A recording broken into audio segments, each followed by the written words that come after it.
Welcome to Hanover Park. Good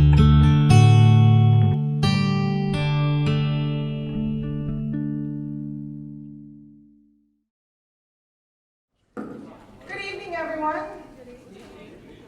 Thank you for joining us tonight in our leaders reception. We're very thrilled that you're all with us.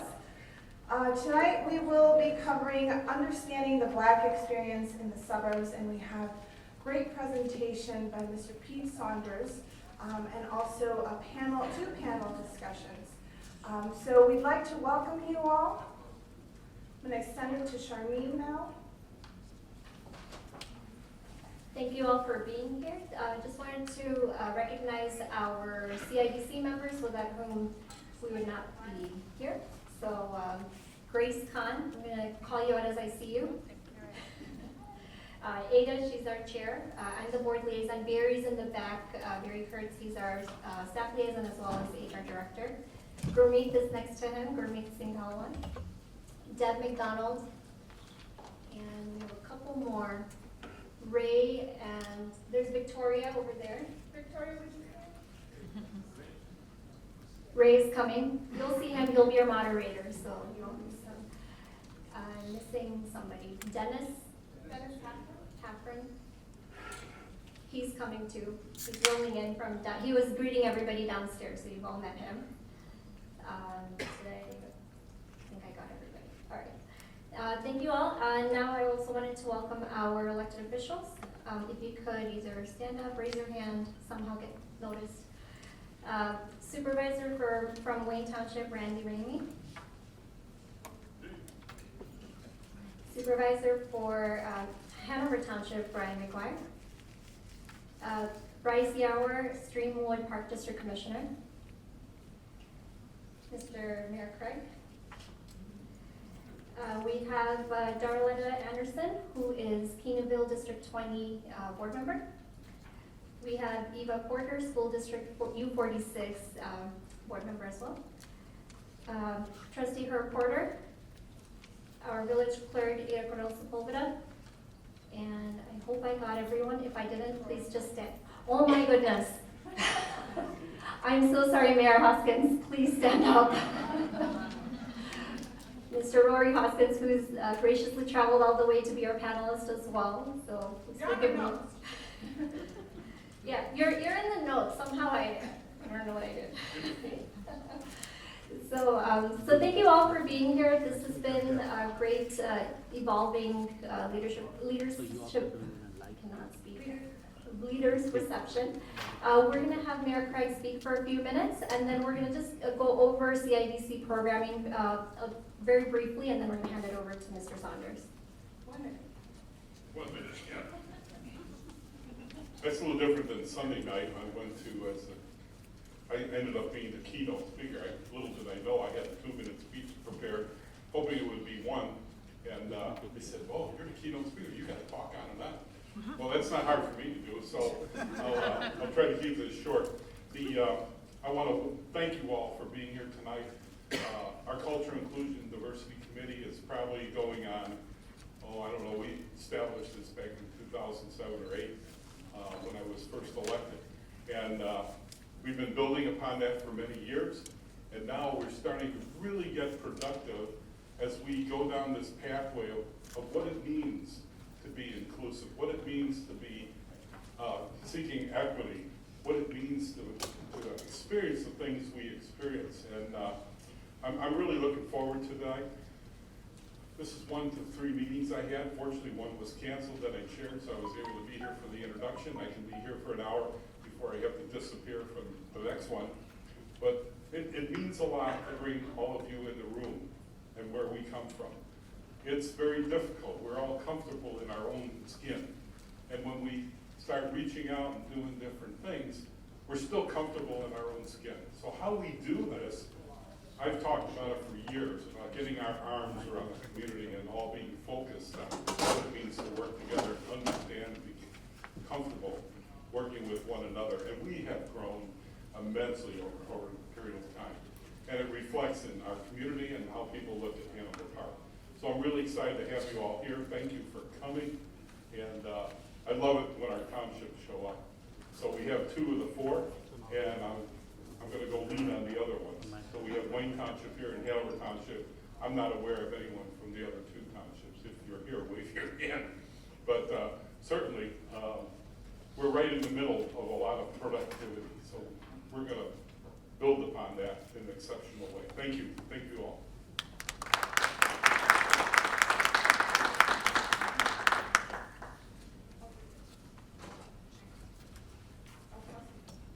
Just before we start, a couple housekeeping. If you need more food, please feel free to grab it as you need to.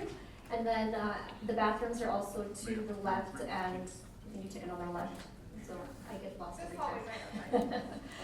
But anyway, we're not going to have official breaks, so whenever you get a chance to step out, we'll leave you to it. Before we dive right into the presentation, we wanted to give a quick overview of Hanover Park. Many of you have seen this slide, but we'd just like to do a refresher for anyone who's new to our town. So as you see, we have a nice even demographic breakdown of our diversity of race.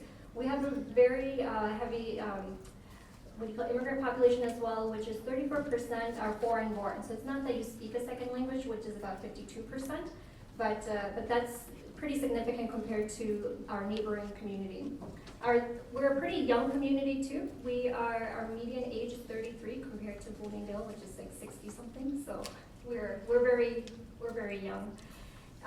Other than that, I'm going to go to the next slide where we talk a little bit about what we do with our annual programming. Some of you have been to multiple one of these. Thank you for being committed to our work. Our community leaders reception has come about a couple years ago. We've done it. We started the community leaders reception in 2012, I believe, but then a couple years ago we started doing the demographics and policy series so that we can take a deeper look at each of our demographics and better understand the nuances of what it means. Ada, do you want to take the next one? Yeah, I think it's really important as we started to look into demographics. We wanted to go beyond just culture. So today, for example, you're eating Priscilla's food, and that's soul food in the suburbs. And we want to share our culture as far as food and music, but what we really want to focus is really deeply understanding a very diverse community. So we then moved on to a stakeholders meeting. And the stakeholders meeting is taking the content of tonight, for example, and then in a few months we'll follow up and really put you all to work in coming up with some cool plans on how you're going to activate the information that you take in today. We don't want you to just absorb the information, take it home and forget about it. We want you to activate some commitments behind the information that you learned today. And we put together the stakeholders meeting. Actually, we started loose with an unofficial one, and it became clear that was a good exercise and good to bring people together. So we've continued it, and we've had now 2 official stakeholder meetings. The third one that we have in here is MLK Build-Up Day, which I believe we began that in 2012 as well, and it grew significantly. It was just CIDC partnering with a local organization to try to clean up the ball fields. Right. That's our where Little League and our hurricanes. Right, and then over time we realized we don't necessarily have the skills to clean up and build up our towns, so we partnered with DuPage Habitat for Humanity. And when we first partnered with them, we started doing Rock the Block, which we worked with code enforcement to identify community members, residents who really needed the help, and they just didn't have the resources to do so. So it was our way of honoring Dr. King's legacy of equitable housing and affordable housing. So, and that, over time has also evolved to now we've partnered as a village. DuPage Habitat has partnered with other organizations like Lowe's and Thrivent and things like that.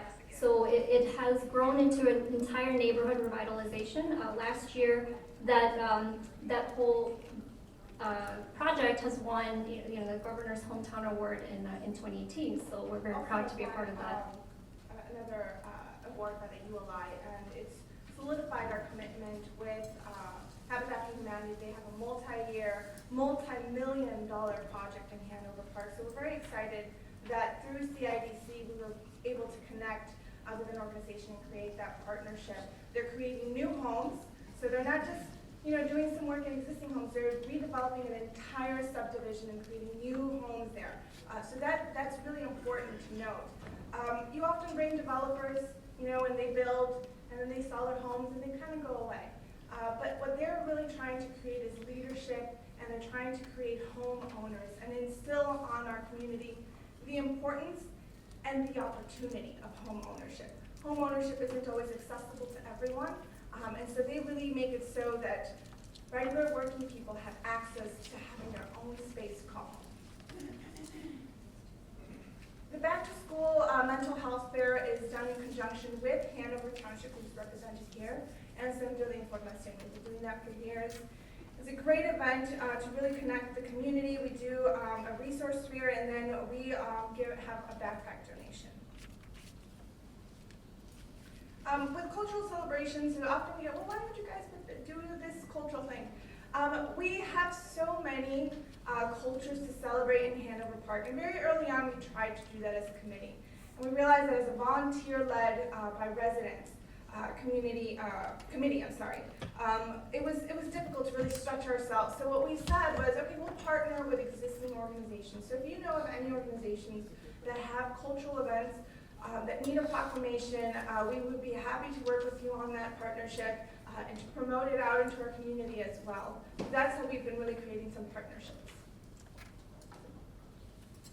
We touched on the successes, so we're going to move on to our next part of the presentation, where according to the American Community Survey, more Black people live in the suburbs like Hanover Park than in cities like Chicago. However, we don't often discuss the Black experience in the suburbs. So I'm introducing Mr. Pete Saunders, who will lay out the story behind the data a little bit for us. And he's an urbanist. And we have everyone's bio in our in the program in front of you, so we're going to keep it going. So if you could read it, but he's incredible. Every time we talk to him, I learn a lot. And he's also Community Development Director in Richmond Park, so he has that dual perspective to kind of help us walk through the policymaking piece of it. The other point that we want to extend that we learned through our demographic series is that the Black population in Illinois, the aging Black population, is actually the fastest growing population. It has the fastest rate of growth. So that's really important as we start moving forward in our planning, in our policy development, that we take into consideration that there's a large aging community within the Black population. And I believe you're going to expand a little bit more on it, but there's also a large part of the Black community that is leaving the county, Cook County that is, and Illinois in general. So we hope that we're able to better understand why that is happening and how we can make sure that we're serving our Black population in a way that makes them feel included, and a part of our community.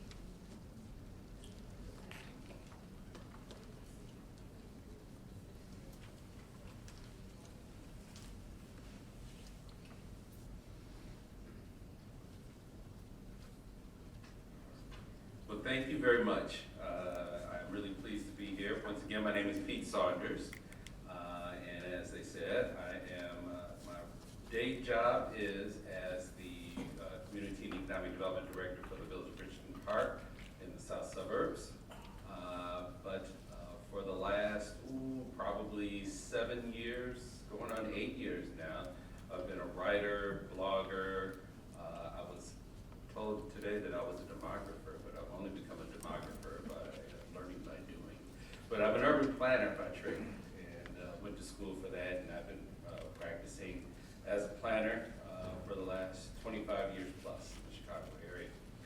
But the writing that I've done has been in Governing Magazine, in Forbes Magazine, in The Reader, The Tribune, different planning magazine, which is the Urban Planning Trade magazine. So I've had some things that have been in some pretty interesting places, and I'm privileged to have had that experience. But I'm brought here today to talk about the Black experience in suburbia. And first thing I want to show you is the screen that shows how the Black middle class has been traveling and trekking to suburbia in much the same way that other groups before us and after us have done. And that's been part of the process that we've seen in this country since forever. You're probably quite familiar with the Blackish family, the Johnsons, and they kind of exemplify that moved to suburbia by African Americans. This goes okay. Yeah, city-suburb migration has typically followed, in the Chicago area, certain trends. What you'll see here on this map, which is a map from the Chicago Metropolitan Agency for Planning, is majority minority communities by census tract or census block group in the Chicago area. The blue dots represent African Americans. The green, light green dots represent Latino or Hispanic population. The red dots represent Asian, and there's a darker blue dot for Native American and other Pacific Islander. But the key point that I wanted to make here is that typically when you look at cities to suburb migrations, different groups have followed similar patterns. And even though this doesn't have the historical analysis behind it, for example, if you look at the northwest side of Chicago that used to be Eastern European and primarily Polish, they would move up Milwaukee Avenue going further northwest to Des Plaines and to Niles and to other places going further northwest. Italian communities that had been located on the west side moved into Melrose Park and into Addison and into other areas going further west. Irish communities that had been on the southwest side in Bridgeport had moved to Beverly and Orland Park and other places further southwest. And other groups that came behind those groups typically followed similar patterns. Latino groups are following some of the, Latinos are following some of the same patterns that previous groups in the northwest and southwest sides had followed previously. And the same is true with African Americans. As we've entered the south and western suburbs, we followed similar patterns that other groups had done before us as well. So I'm going to give sort of an overview of the African American experience in the Chicago area, and then also talk a little bit about the Hanover Park experience, what I can gather by the data. But the movement of African Americans in the Chicago area and in the suburbs has really been constrained by long time segregation patterns. I think that that's something that we all know about. One quick anecdote that I would like to mention is, I think it was about 5 years ago when Michael Brown was shot and killed in Ferguson, Missouri, and I wrote a story on my blog about that and did some interviewing, and I talked to an alderman from St. Louis whose ward bordered Ferguson. And one of the things that she remarked was the transition that happened in Ferguson, which became very quickly a majority minority community, mostly African American, over about a 20-year span. And she said that one of the challenges that really frustrated her is going back to what I just said about patterns of succession in terms of different racial and ethnic groups in different neighborhoods. She said very bluntly, no one wants to follow black people. And I thought that that was a very poignant point that she was making, is that we don't have anything that is, no succession group necessarily that is following many African Americans in different areas if they approach a certain level. And that is because of long-time segregation patterns. Here's a list of some of the segregation tools that I think have often been used as we talk about why we have the situation that we do today. Restrictive housing covenants. My parents bought a house that was built in 1950 that had in its deed that this house should not be sold to any blacks or Jews. And that was a common practice until probably about that time, until the early 1950s. Exclusionary zoning practices have often been in place. Zoning meaning that communities establish a minimum lot size, which means that a certain house size has to be built, which means it has to come at a certain price point, which excludes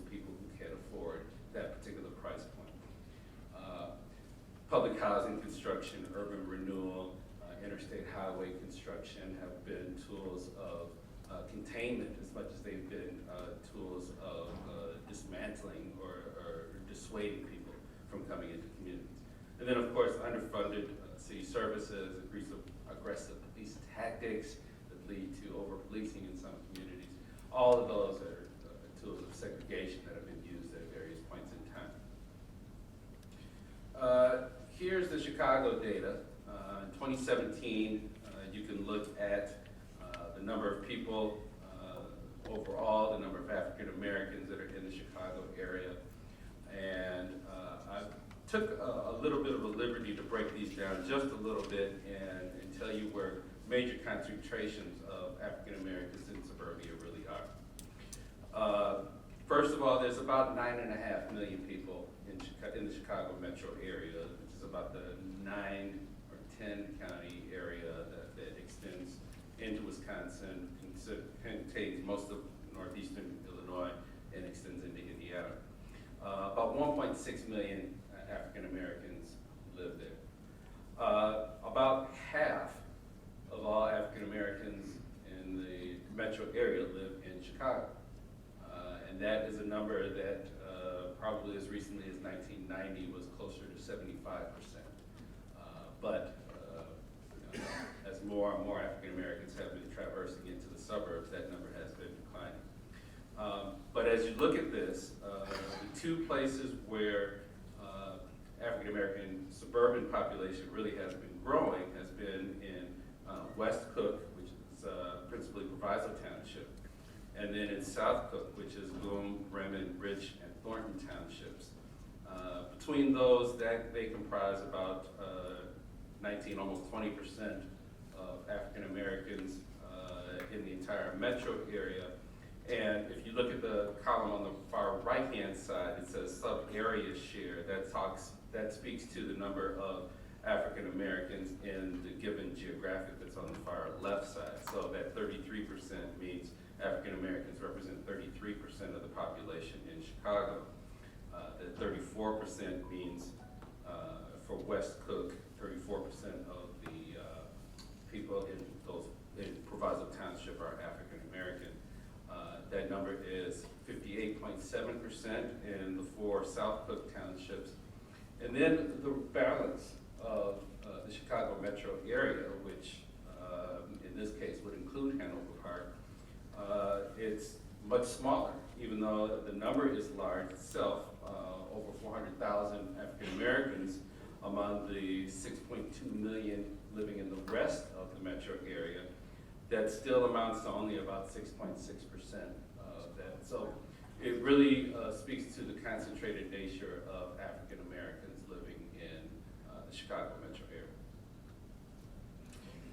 And then if you look at Hanover Park specifically, thanks to the members of the CIDC, they presented the information that looked at Hanover Park and spoke to its diversity.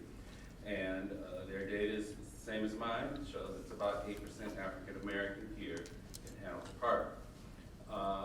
Nearby DuPage County, that number is about just under 5%. If you look at Northwest Cook and the multiple townships that comprise that, that's about 2.8%. So really we're talking, if you look at DuPage and Northwest Cook together, an area combined of about 1.7, 1.8 million people, we're talking about 63,000 African Americans that are living in that area. Again, I'll go back to the point that I made earlier about people following certain patterns, and what has typically been seen from my perspective is African Americans have not been following the pattern that has been, or the path that has been leading them to places this, like Hanover Park, in the same numbers that they have in other areas. So that's why it's like that. So where does Hanover Park fit in that context? I think relative to other communities that are beyond Chicago, West Cook and South Cook, it has a moderate number of African American residents here. It's consistently above or slightly, consistent with or slightly above communities that are around it. And again, like I said, generally not within the migration view path of a number of African Americans. I think that anecdotally I can say this, and I think the numbers and the migration data will tell you that there's certain patterns, certain places, certain areas that people go to, unless you have pioneers who lead the way and set the table for that kind of growth later on. One of those areas that I talk about is the South Suburbs. And I think that if you're going to talk about the African American experience in the Chicago suburbs, you're going to have to talk about the Chicago South Suburbs, which make up probably about a third, I believe, of all the suburbanites that live in the Metro Chicago area. Done a lot of work, a lot of research, a lot of study about that, both inside my own work and on my own. And I'm not going to dwell too much on it because it has an entirely different context for what Hanover Park has.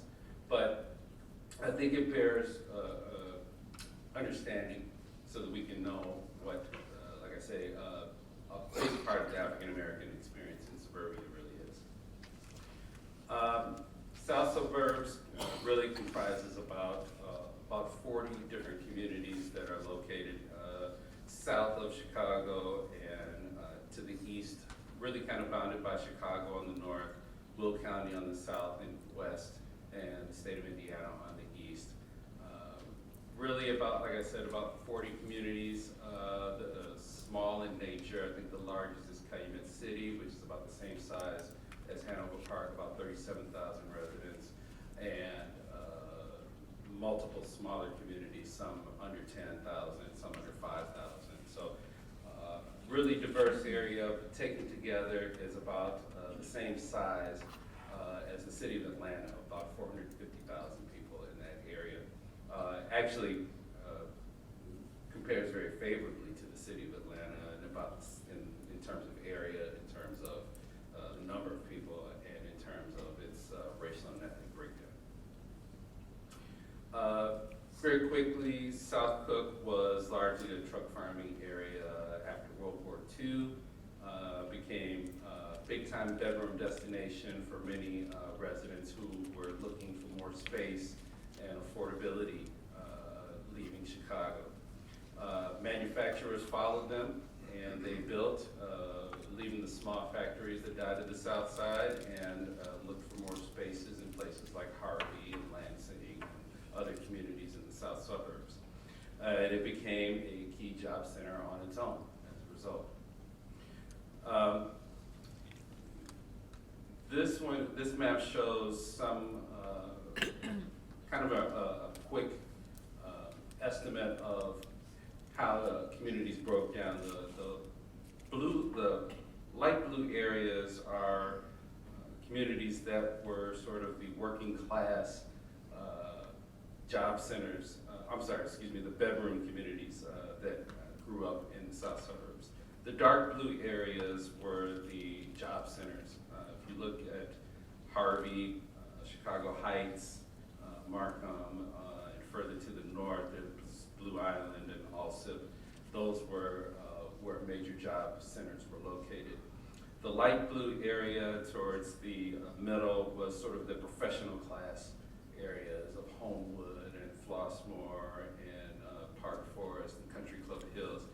And the light sort of pinkish color you see there are areas that developed a little bit later, probably in the 80s and onward, in fashion typical of sort of the big mansion era of homes in the 80s and 90s and into the early 2000s. Very quickly, I would also say that one thing that kind of distinguishes the south suburbs from other sub-regions of the metro area is that for South Cook communities, Dixmoor, Fort Heights, Phoenix, and Robbins were sort of the catalyst for African American settlement in the South Suburbs. Those communities were largely African American from their inception, and African American population grew from those going forward. Big table with lots of numbers. But it really just shows the changes in African American population that took place over the 1970 to 2017 period, which is probably better shown by this graphic here. The the brown communities that are shaded in brown are African American majority communities in 1970. The ones in yellow are ones that had between 30 and 50% African American population at that time, and the ones that are in the beige between 20 and 50%, and the ones in beige were less than 20% in 1970. So in 1970, this is how that map looked. 1980, this is how that map looked, where Harvey and Markham, and I believe a couple of other communities became predominantly African American. 1990, there was a corridor that extended from Robbins south to Country Club Hills. 2000, that spread eastward towards Lansing and Calumet City.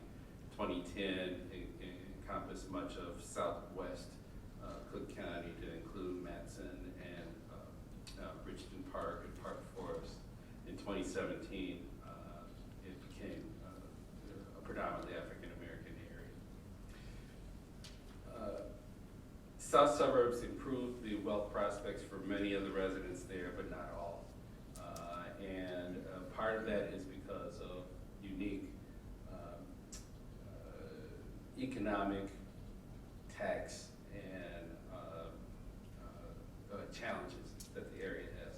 I'm not going to go through all of that. I just want to really talk about the experience there.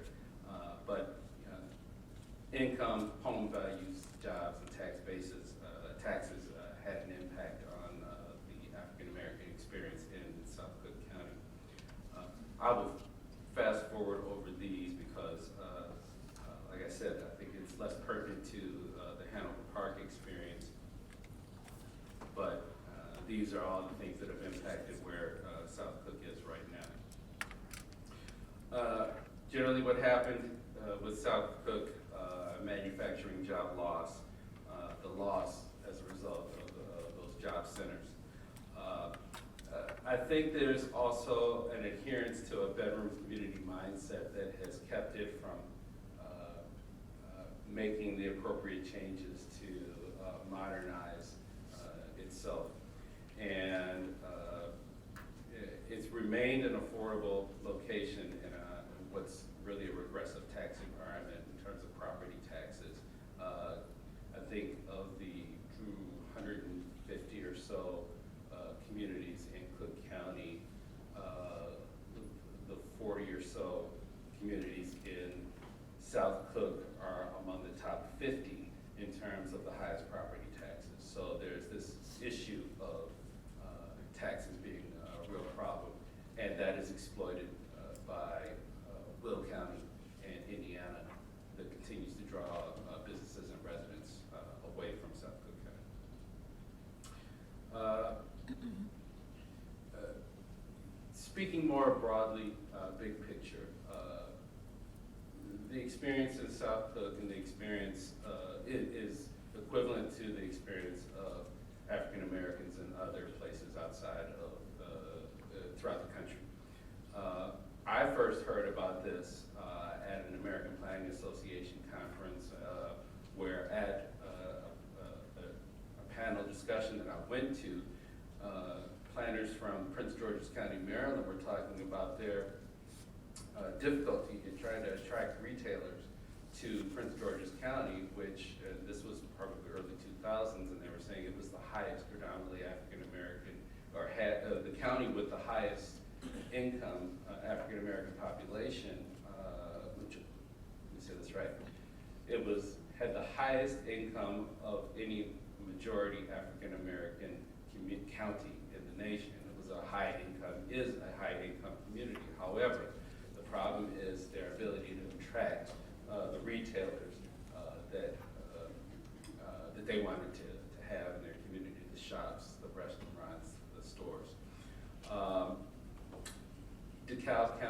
outside of Georgia, outside of Atlanta, North St. Louis County, which I already talked about with,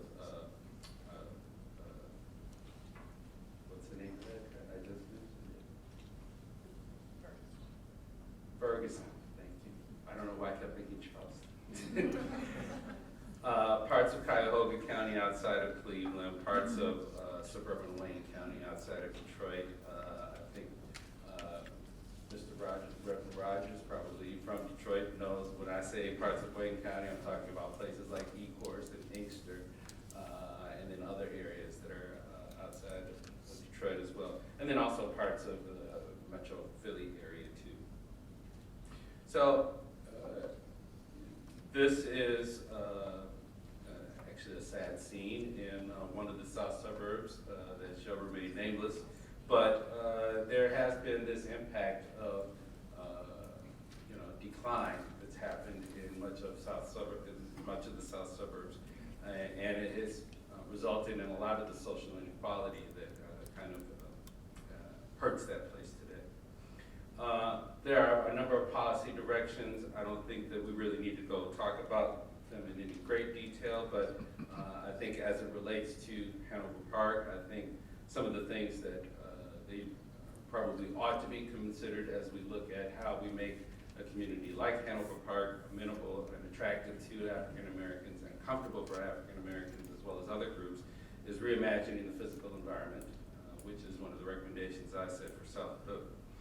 I think that making our communities full communities that provide housing opportunities for all is a laudable goal and makes a community suitable for people across all income spectrums and use spectrums. You want to have communities, I think, that serve not only young families but the elderly, and I think that that is something that has broad appeal that goes beyond just those for any racial and ethnic groups. And then also making racial and economic equity a priority. When I was in college, I interned at the Village of Oak Park, and that was a great experience for me because I saw how seriously Oak Park took the racial and economic equity and made that a priority even 30 years ago. And I saw how that was a principal value of that community. Not every community has done that, not every community is prepared to do that, but I think that there are many communities that are moving in that direction and are willing to do that. You look at Oak Park, and in the late 60s, early 70s, they made some significant strides in doing some things that were both welcoming of their community and protecting their community from the ravages of whatever could change. They did things like have a equity assurance program for homes to ensure against property loss. They assisted African American residents as they were looking for places in the community. And again, they had actually a group very much like this one that was coming together and saying, let's think about what we need to do to be able to be welcoming and inclusive as we move forward. So I applaud you for trying to do that and trying to come together to be able to make Hanover Park a better place. Probably stepped over on my own feet right here by already going into the what does it mean for Hanover Park. I think I've already explained some of that. But I think that, like I said, I think a group like this and committed individuals and people who are going to be working to make this a better place are doing the hard work to be able to make it happen. So that's what I think that it means.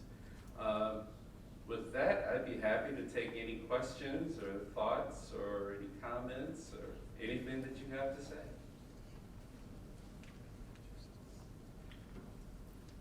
Yes, sir. Two questions related. I think Sorry, 1 second. We're live streaming, so we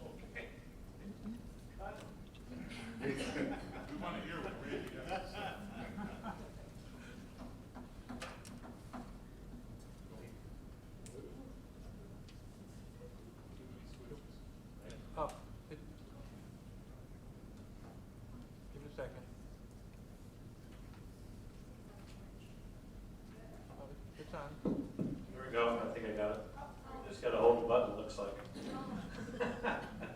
I think, well, two questions, well, maybe a comment and question.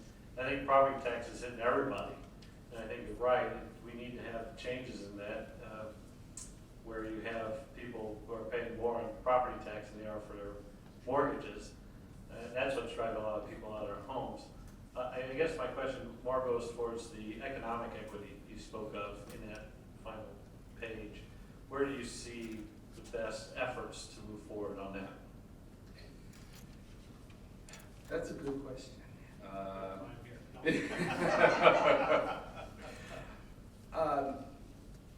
I'm sorry, is it Ada, your name? Yeah, she brought up a point about black population loss that's happening in the Chicago metro area.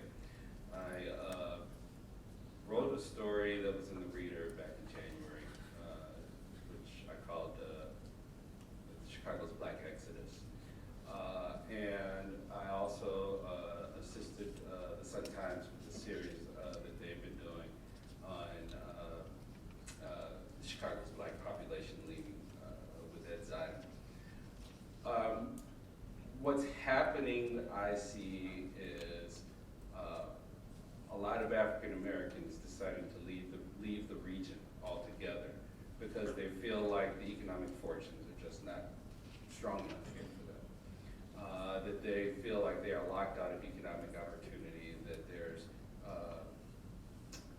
economic opportunity for some but not all in this region. And they see a lot of that happening on the north side and then in the booming parts of the city and in some other, even in some suburban areas, but not in others. I tend to think that that problem has more of a social, it requires a social response. I think a lot of that is due to the lack of networks that maybe cross corporate networks that bring people into jobs, manufacturing networks that bring people into jobs. It's transportation networks that link people to areas where they can work.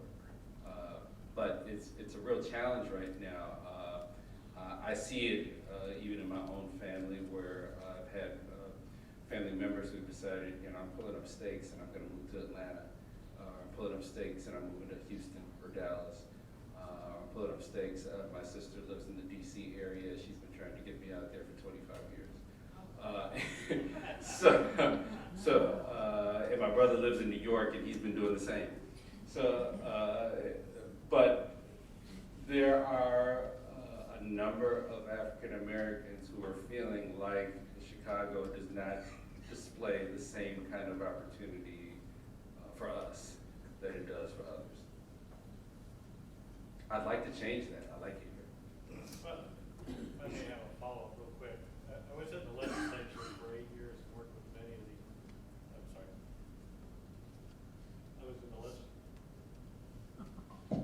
I was in the legislature for 8 years and worked with many representatives and senators from the South Side. And, they introduced many pieces of legislation to help them at those very issues.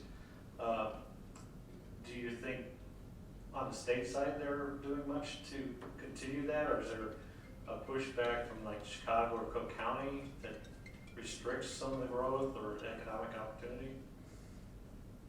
Yeah, it's hard to say. I don't know if there's anybody who's doing anything actively to restrict anything. Great example, I think, might be the third airport, which is often touted as sort of the economic panacea for the south suburbs. Bill Davis' child.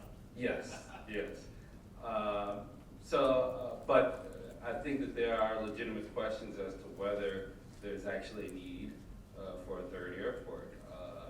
And that's, one of the things that keeps it moving at a slow pace right now. And there may be those who are affiliated with O'Hare and maybe with Midway too, who are saying, well, what about us? We end up losing in that regard. So I don't know that the state or the county or the city is intervening in any way that is prohibiting this, but it's something that I think needs to be first and foremost in people's minds as we talk about equity, and we need to start thinking in those terms.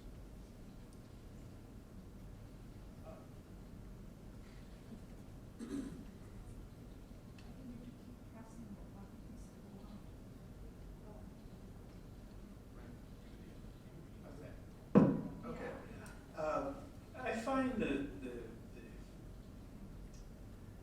racial and economic equity vague. Can you give me a specific example of those two things? Racial and economic equity. I would say no. I think in terms of it's probably better to think about it in economic terms, meaning that there's equal access to economic opportunity, that there's equal access to jobs, there's equal access to purchasing, home ownership, things like that. When you consider people of similar economic stances or positions in our society, that's not always the case. There's lots of data that will show you that an African American with a college degree probably still has less prospects sometimes than another person that has a high school diploma. So there is that, equity. When I talk about or think about racial equity, I'm thinking about really more equity under the law, and then people are not exposed to any kind of mistreatment because of their race or their ethnic background.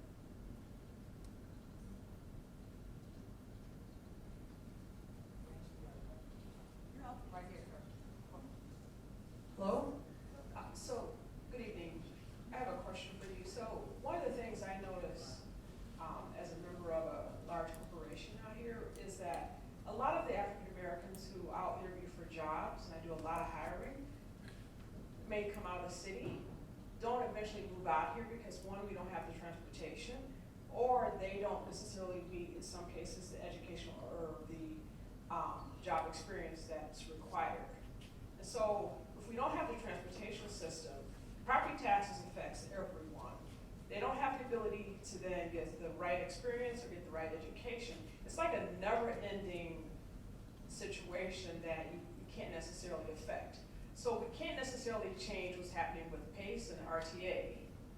It takes years to affect the educational system. So what are some of the immediate things you can really do to start to make the turn?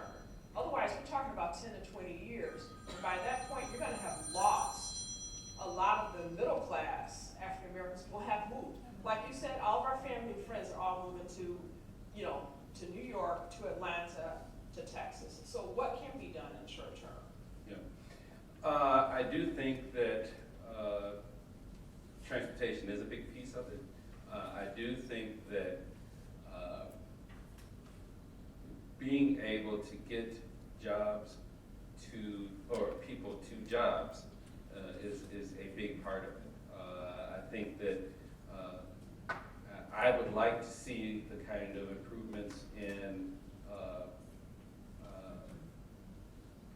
public transit through PACE, through RTA, through Metro, to be able to have better access to our job centers.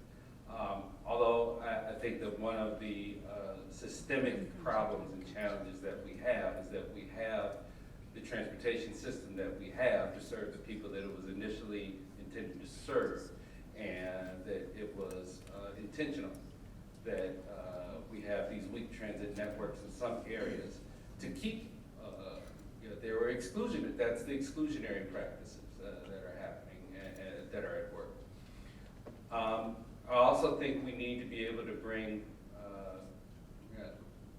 people to the jobs, but also finding ways to bring the jobs to people.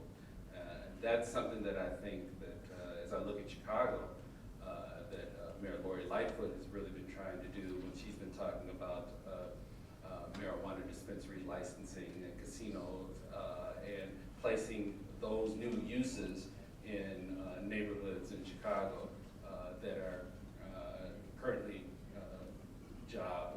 lacking in jobs. I think that's another strategy, but I think you're definitely onto something, that if we don't find a way to create those kinds of networks, we stand to lose more people.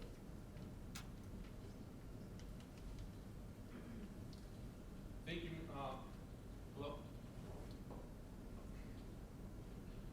Thank you, Mr. Saunders, for all the information. I wanted to see if you had in mind through the data if there was a future state. And what I mean a future state is that with the changing demographics, do you see opportunities for different communities to interact with each other and create coalitions and collaborations? You've seen, if you look at the data from Los Angeles County, there have been some issues with the Hispanic growth and the African American community. How do we avoid some of those issues with the demographics that are changing here in the Chicagoland and Illinois, with the growing Asian and Hispanic population, so we create collaborations and uplift all the different communities? Good question. Quite honestly, and maybe it's just me, but I see very little evidence of the same kind of conflict in our metro area that I've seen, that you're referring to in LA County, and maybe in some other areas. Unless you want to say that many African Americans have decided to vote with their feet and leave the region altogether and see that as part of the conflict. I think that in terms of addressing it, it really helps to have groups like this one that get together, that work on diversity and inclusion at a conscious level, and not just say it's a laudable goal for us to achieve or to attain, but really work at it and look at actual programs, projects, practices that we can put in place. So, but yeah, I really don't see us having the same kinds of challenges now. I think the demographic breakdown of Hanover Park really is a strength, and provides you the platform to be able to do the kind of work, and to provide even some leadership to some surrounding communities that might not have the same demographic mix. But I think other communities that are like that are going to have to get together and say, let's all pair together. Learn. I mentioned Oak Park, and I think there's a lot to be learned from Oak Park's experience that they went through in the last 40, 50 years, 60 years. So I think there's a lot to be learned in successful places elsewhere to be able to work on. Is there any other question? What about education? And by education, I mean pre-K, 12, college, and adult education. What effect does that have on the population?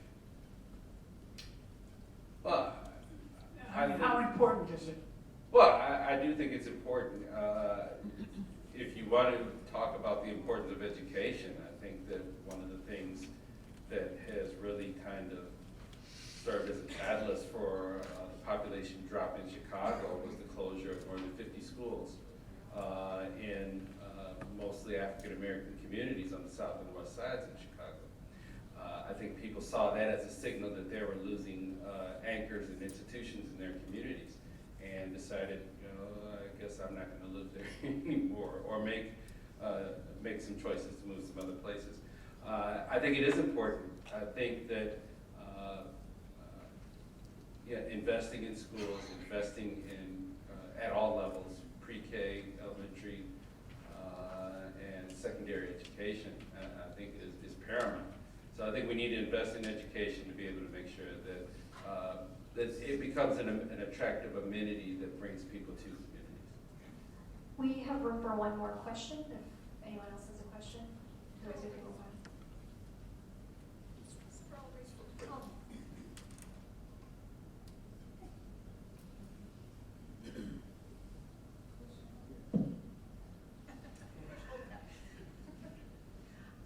wanted to know, what is the average age of the black that are leaving the state? Do you have any numbers on that?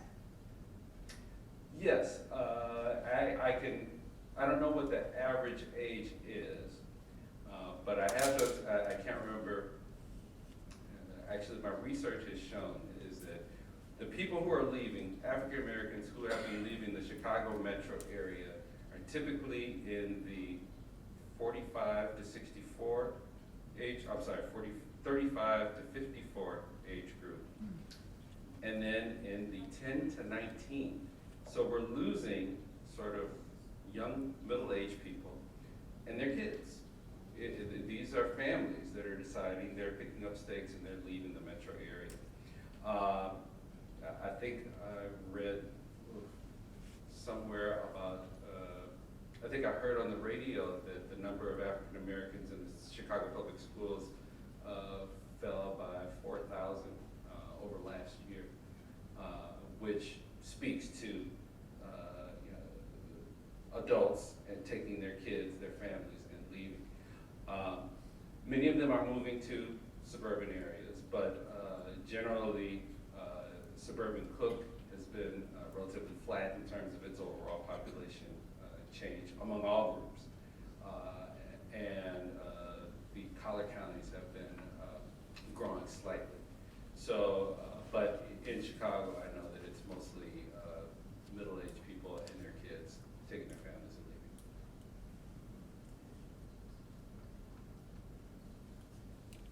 Okay, thank you so much. I actually had a follow-up question, but, all right, I'll just ask. Go ahead. Go ahead. I said Be that a was the rebel. last one, but I have the mic now. So, the gap that I'm seeing though is last year when we were talking about the aging population, they are the fastest, African Americans are the fastest growing group, but then now we're seeing that the younger group is moving out of the area. So what can we cities do to make sure we support our aging African American population? Because it seems like their network is being weakened by the younger population moving out. You said the aging The black aging population? black population that's still here, how do we Yeah. support them given that we, Well, quite honestly, I think this is a challenge for suburbs overall, not just for or across racial and ethnic boundaries, because you have many aging people who are saying they love their community and they love the home that they live in, but they either can't afford to stay where they are or they don't need the space that they need, that they have. And one of the challenges is how do you downsize, and how do you downsize that effectively? I worked with some communities that were rapidly aging, and one of the things that they had to come to grips with is we have to make senior housing a development priority in many of our communities if we want to be able to make seniors a priority in our communities. It goes back to something I said earlier tonight, in that we want communities to be able to appeal to people across all the different spectrums, at the age spectrum, the income spectrum, and we need to be able to provide housing so that people don't have to leave communities to be able to live the way that they want to live. If they choose to live in a place like Hanover Park, they should be able to find the kind of housing that supports their desire to be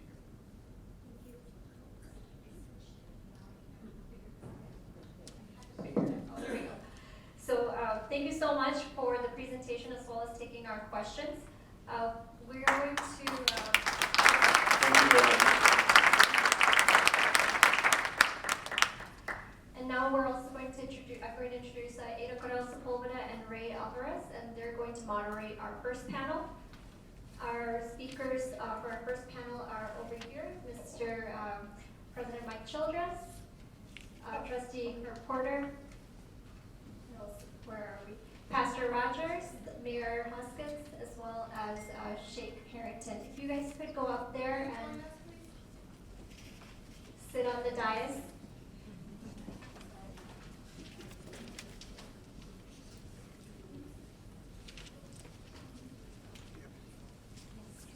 Take your, here, I'll take it.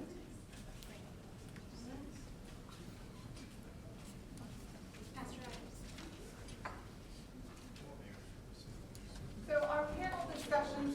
focus on the platforms developed by the NAACP.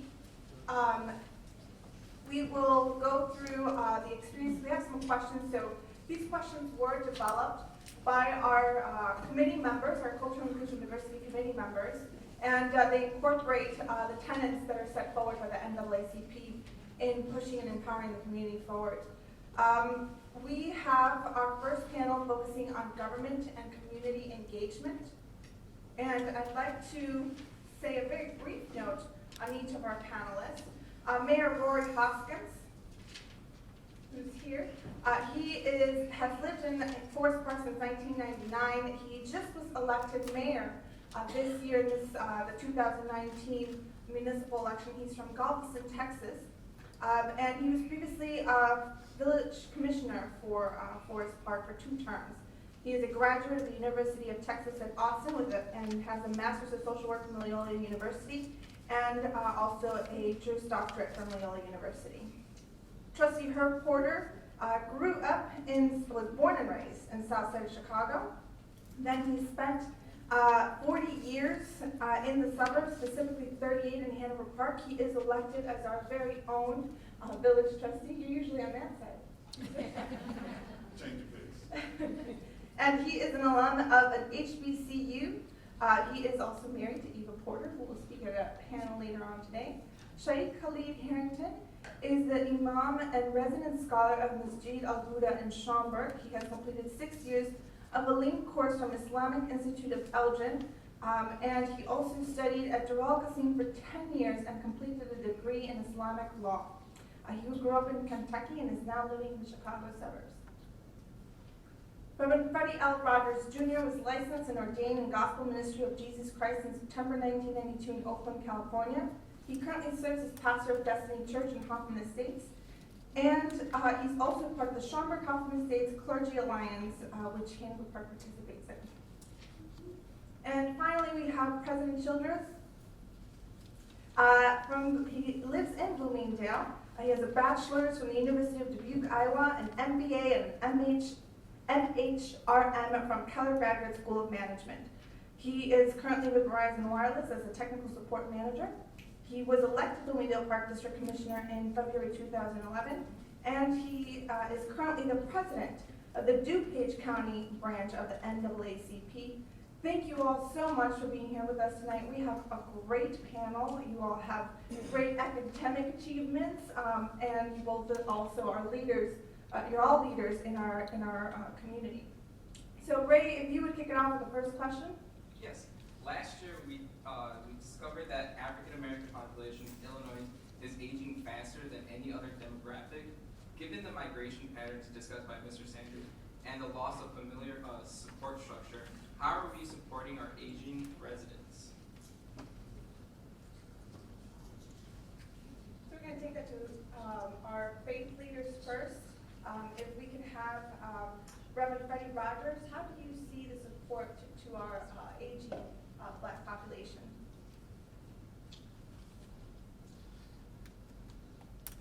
It's being supported currently by those who are being intentional, and I mentioned intentional being caregivers. We live in a society today that's all about self and about our dollars and money, and so what's happening in our communities are we're actually forgetting about most of the aging community unless you have significant resources. We're seeing in most of the communities around, we're building more and more independent living facilities. Those facilities only work if you have the resources to afford them, and also the ability where your physical resources are not breaking down. So you have to provide, whether it's from a faith-based community or community resources, someone to deliver Meals on Wheels, someone to do home checks, someone to provide that I'm going to do a wellness check and spend time with somebody. I was a caregiver. My mother-in-law lived with me next door to me in Elgin for 19 years. I was a caregiver. My dad is in Detroit. I spent the last 2 years traveling back to Detroit every 2 weeks to help provide his needs at a sacrifice of my own personal life. But that was my commitment that I grew up with, the familial process of having someone around. When we relocate, someone has to fill those gaps.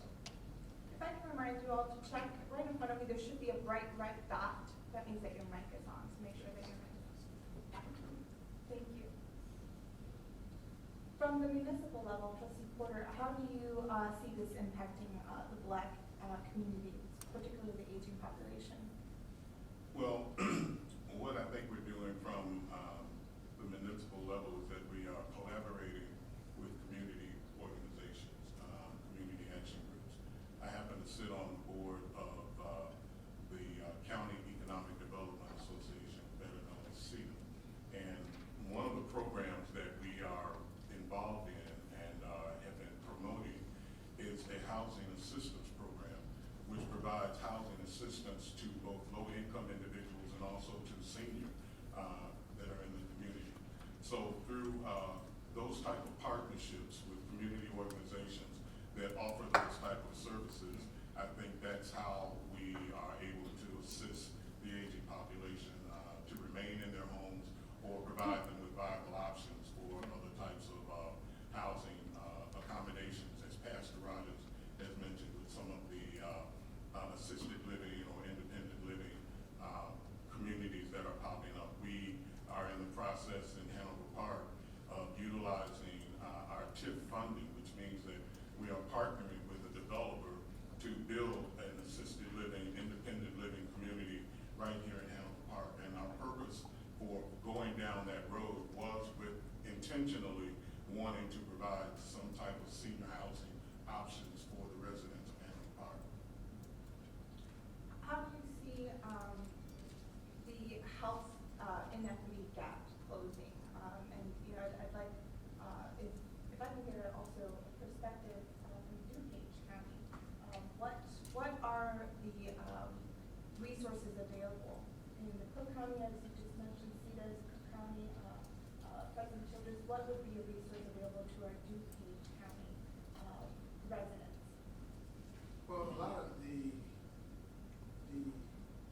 resources are mostly, from what I see, self, such as, again, I think the pastor in the end said, we have to take on that responsibility. I see it more and more. I see it more and more as we become more and more health caregivers. We're supplementing that. There's no magical governmental program that's going to come down and help you when your parent has aged out into a certain level of being able to take care of themselves.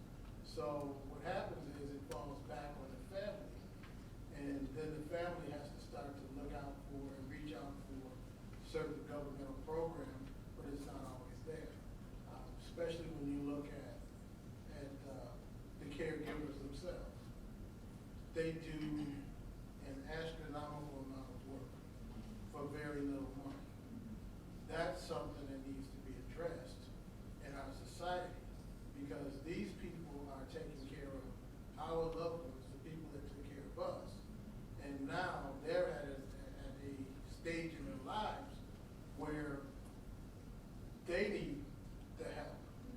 And there's really no programs available outside of the caregiver. And again, if you go back and do a study and find out how much these caregivers actually make, and I will refer to the pastor at the end, they make very little, correct? Most of the caregivers are family or friends. But there is programs, and if you look at the caregiver, what they make, probably about $12, $13 an hour. It's Not a just- living wage. it's Not not wage. minimum wage. But the other thing, if I could, is that it has to take the village. We talk about the village we live in. If there's no care for them, that leads to attrition, either moving, or problems with property that is not being maintained, which then leads to tax increases or tax challenges in our communities. And all of our communities are aging, doesn't matter the racial mix, that becomes a problem. With the economic divide still being very prevalent. Well, if I can, and I want to make sure we give the panelists an opportunity to speak. One of the things that I've become aware of is that 10.3% of suburban Cook County residents are without health care. And that represents a 1.8% decline over the last 4 years. So the number of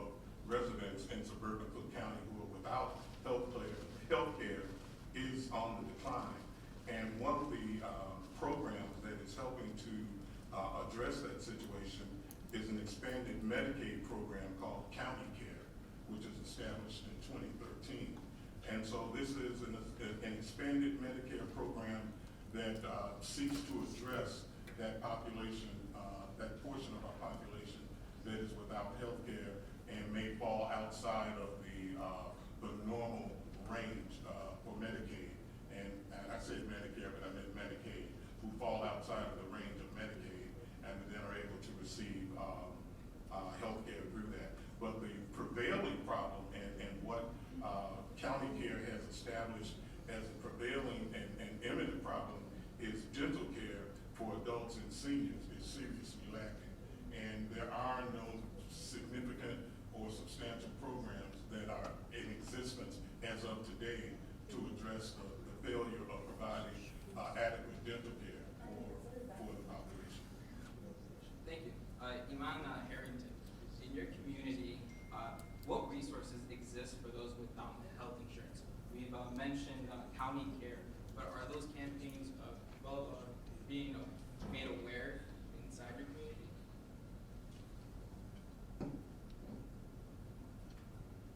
It's just as the pastor is saying, that a lot of the care and assistance within the community, it does depend on having a very strong altruistic backbone. So even in the Muslim community, where you are dealing with a very wide range of ethnicities, it's not just the African American community, but you also have the Latino community, the Asian community, and so on and so forth. So we have physicians that are in the community, for instance, and pharmacists and so on and so forth, that now they dedicate their time and their energies for free programs where they're giving a Saturday every month, right, where they're allowing people to come in and get medical attention. And where is this? We can talk after. We have actually that's a whole network. Yeah. So we do it at Mashal Gouda, and also you'll find different places in the Greater Chicagoland area as well, because this is a very serious need, and especially with our senior citizens. Mr. Saunders, he mentioned the demographic regarding those who are actually leaving. So I think if I remember correctly, he said between 33 and 53, somewhere around this. Middle age. Middle age. Well, when they leave, that generally is saying that if they're from this area, that means that they're leaving their family behind. So in terms of their seniors, in terms of their parents and their elderly uncles and aunties and so on and so forth. And just as the pastor is saying, it is generally that generation that is going to be the caregivers, the primary caregivers for that aging population of the community. So the fact that they're leaving is actually hitting home on a variety of levels. It's not just a matter of an economic impact or a social impact or so on. It has to do also with what is going to happen with the overall future of a whole portion of the population. So what we try to do is recognize that fact. The Muslim community being so diverse, I have the opportunity of seeing things from so many different levels. So it kind of breeds a greater degree of empathy and seeing things from other people's perspectives. And there's a lot of commonality. There are a lot of shared issues, a lot of shared problems in relation to seniors and also minority populations. But I think that this is the biggest thing right here. When we engage in discussion, first and foremost, and we promote awareness, and we actually are coming together from a very wide sphere of different backgrounds, and promoting this awareness and being solution oriented. I think that's the biggest thing that we can all do, and we try to be a part of that also within the Muslim community as well. Mayor Hoskins, what has been your experience of your residents' access to healthcare resources? Well, we're very fortunate in Forest Park. We're practically right next door to Loyola Hospital and the whole medical system. So we have strong partnerships with Loyola through nursing programs, through informal networks, we're part of a wider proviso township that also includes a strong faith network with churches located in Maywood. We have Living Word Christian Center here in Forest Park. And then we have a strong network of just, neighborhood and formal partnerships where people look after one another. Lots of intergenerational families. We have new senior housing coming on all the time very recently. So, and candidly, people in Forest Park tend to have resources. Our community center has very vibrant senior programs. We hosted annual health fair for seniors at the community center just took place. And so we're fortunate in a number of ways, but we're always looking to strengthen our healthcare system through partnering with the Rush Park Hospital and several other entities. And now we will explore what's the relationship between local police departments and members of the Black community. The NAACP advocates to elect officials that appoint police chiefs that know the Black community is watching and will not tolerate police brutality. President Childress, could you please explain in particular in DuPage? As far as police The brutality. goals of the Yeah. NAACP. Well, the goals are really simple.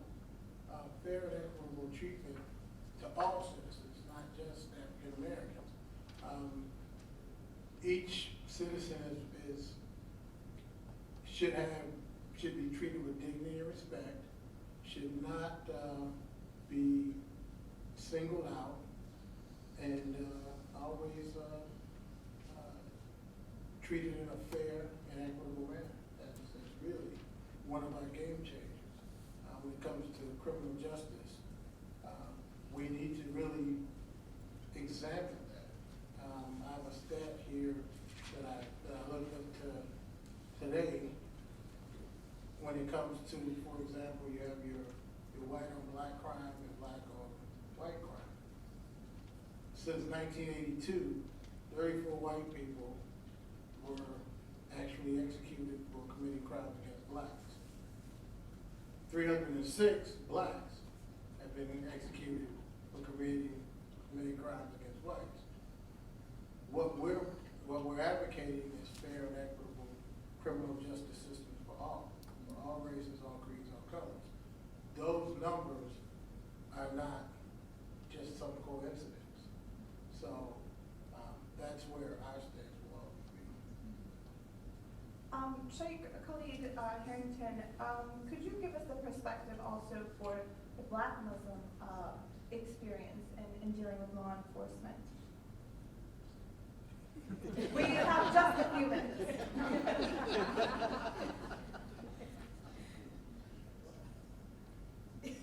And let me say, you are welcome to, this is a safe space. You are welcome to project your standing and perspective. No,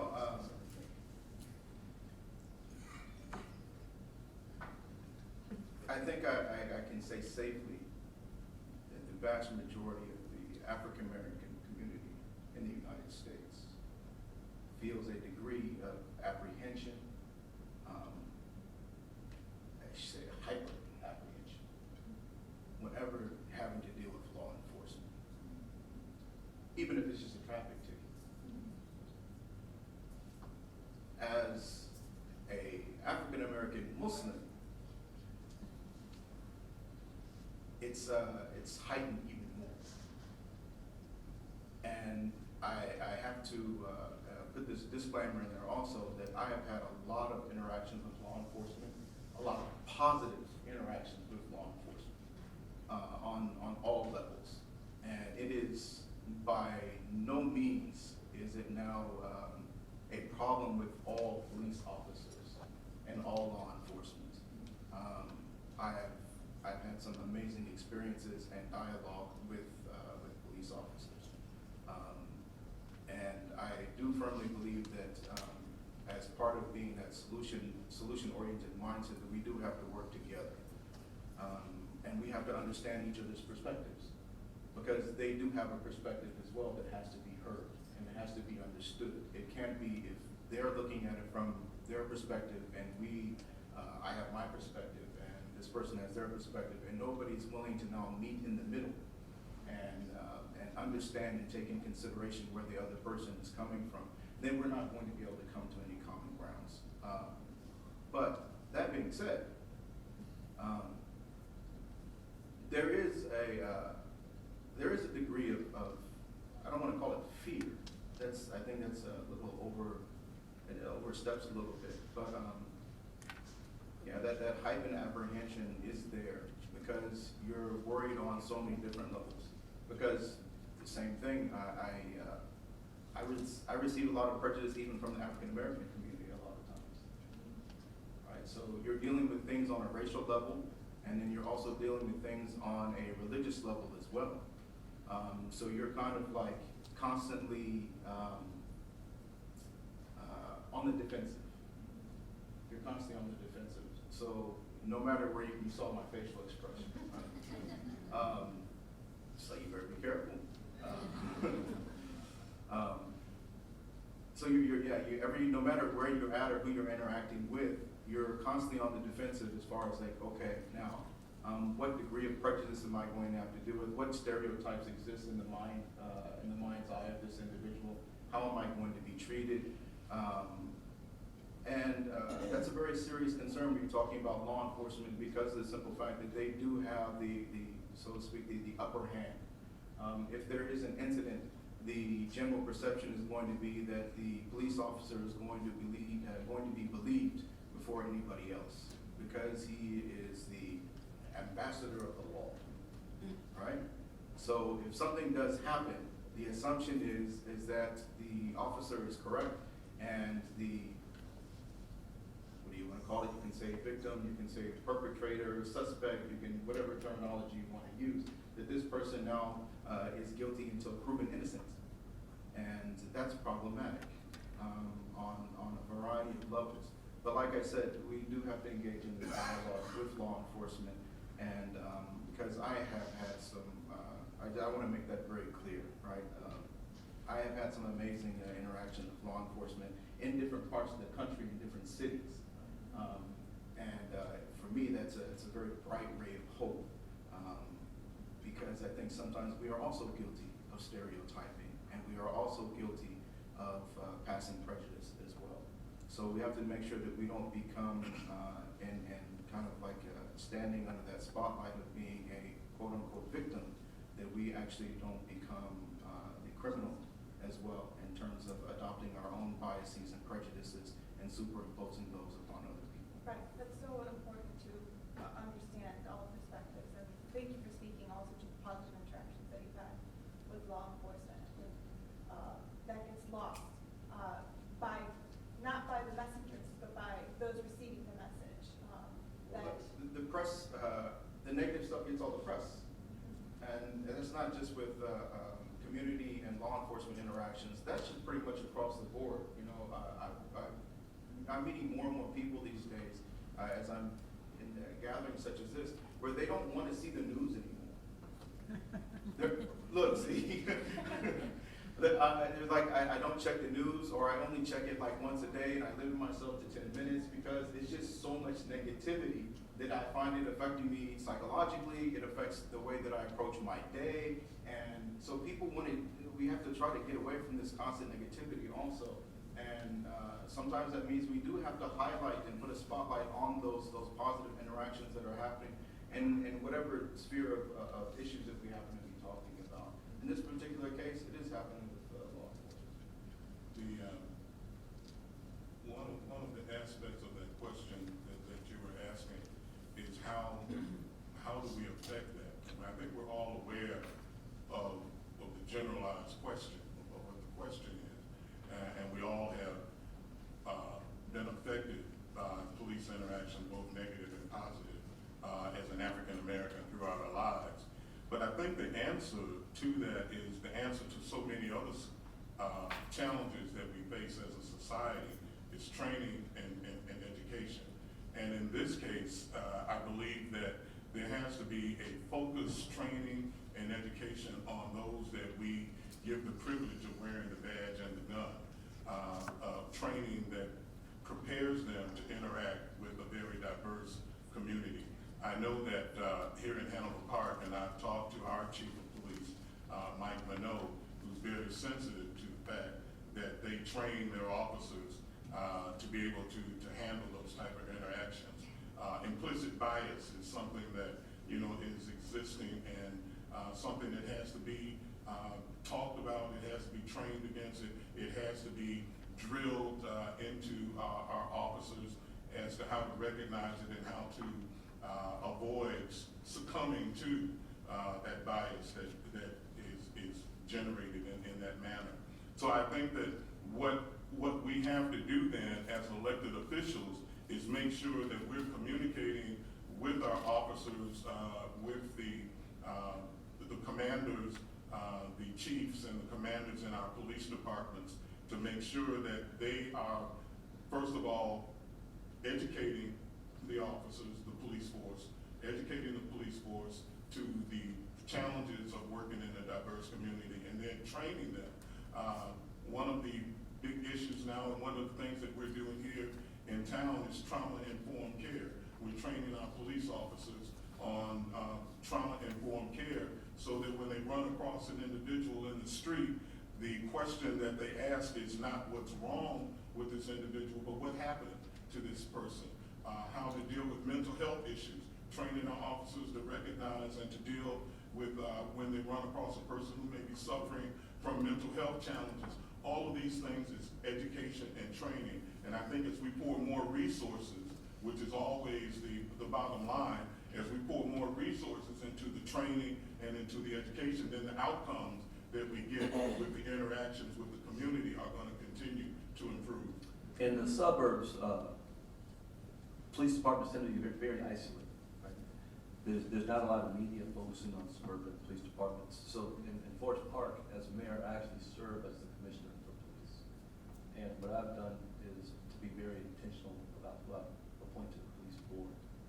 You know, I have 3 people on there. There are 3 spots on the police board. The police board hires and promotes members of the police department. So we brought on a chair who is half white and half Filipino. And I brought her on there because she has very close relationships with the police department.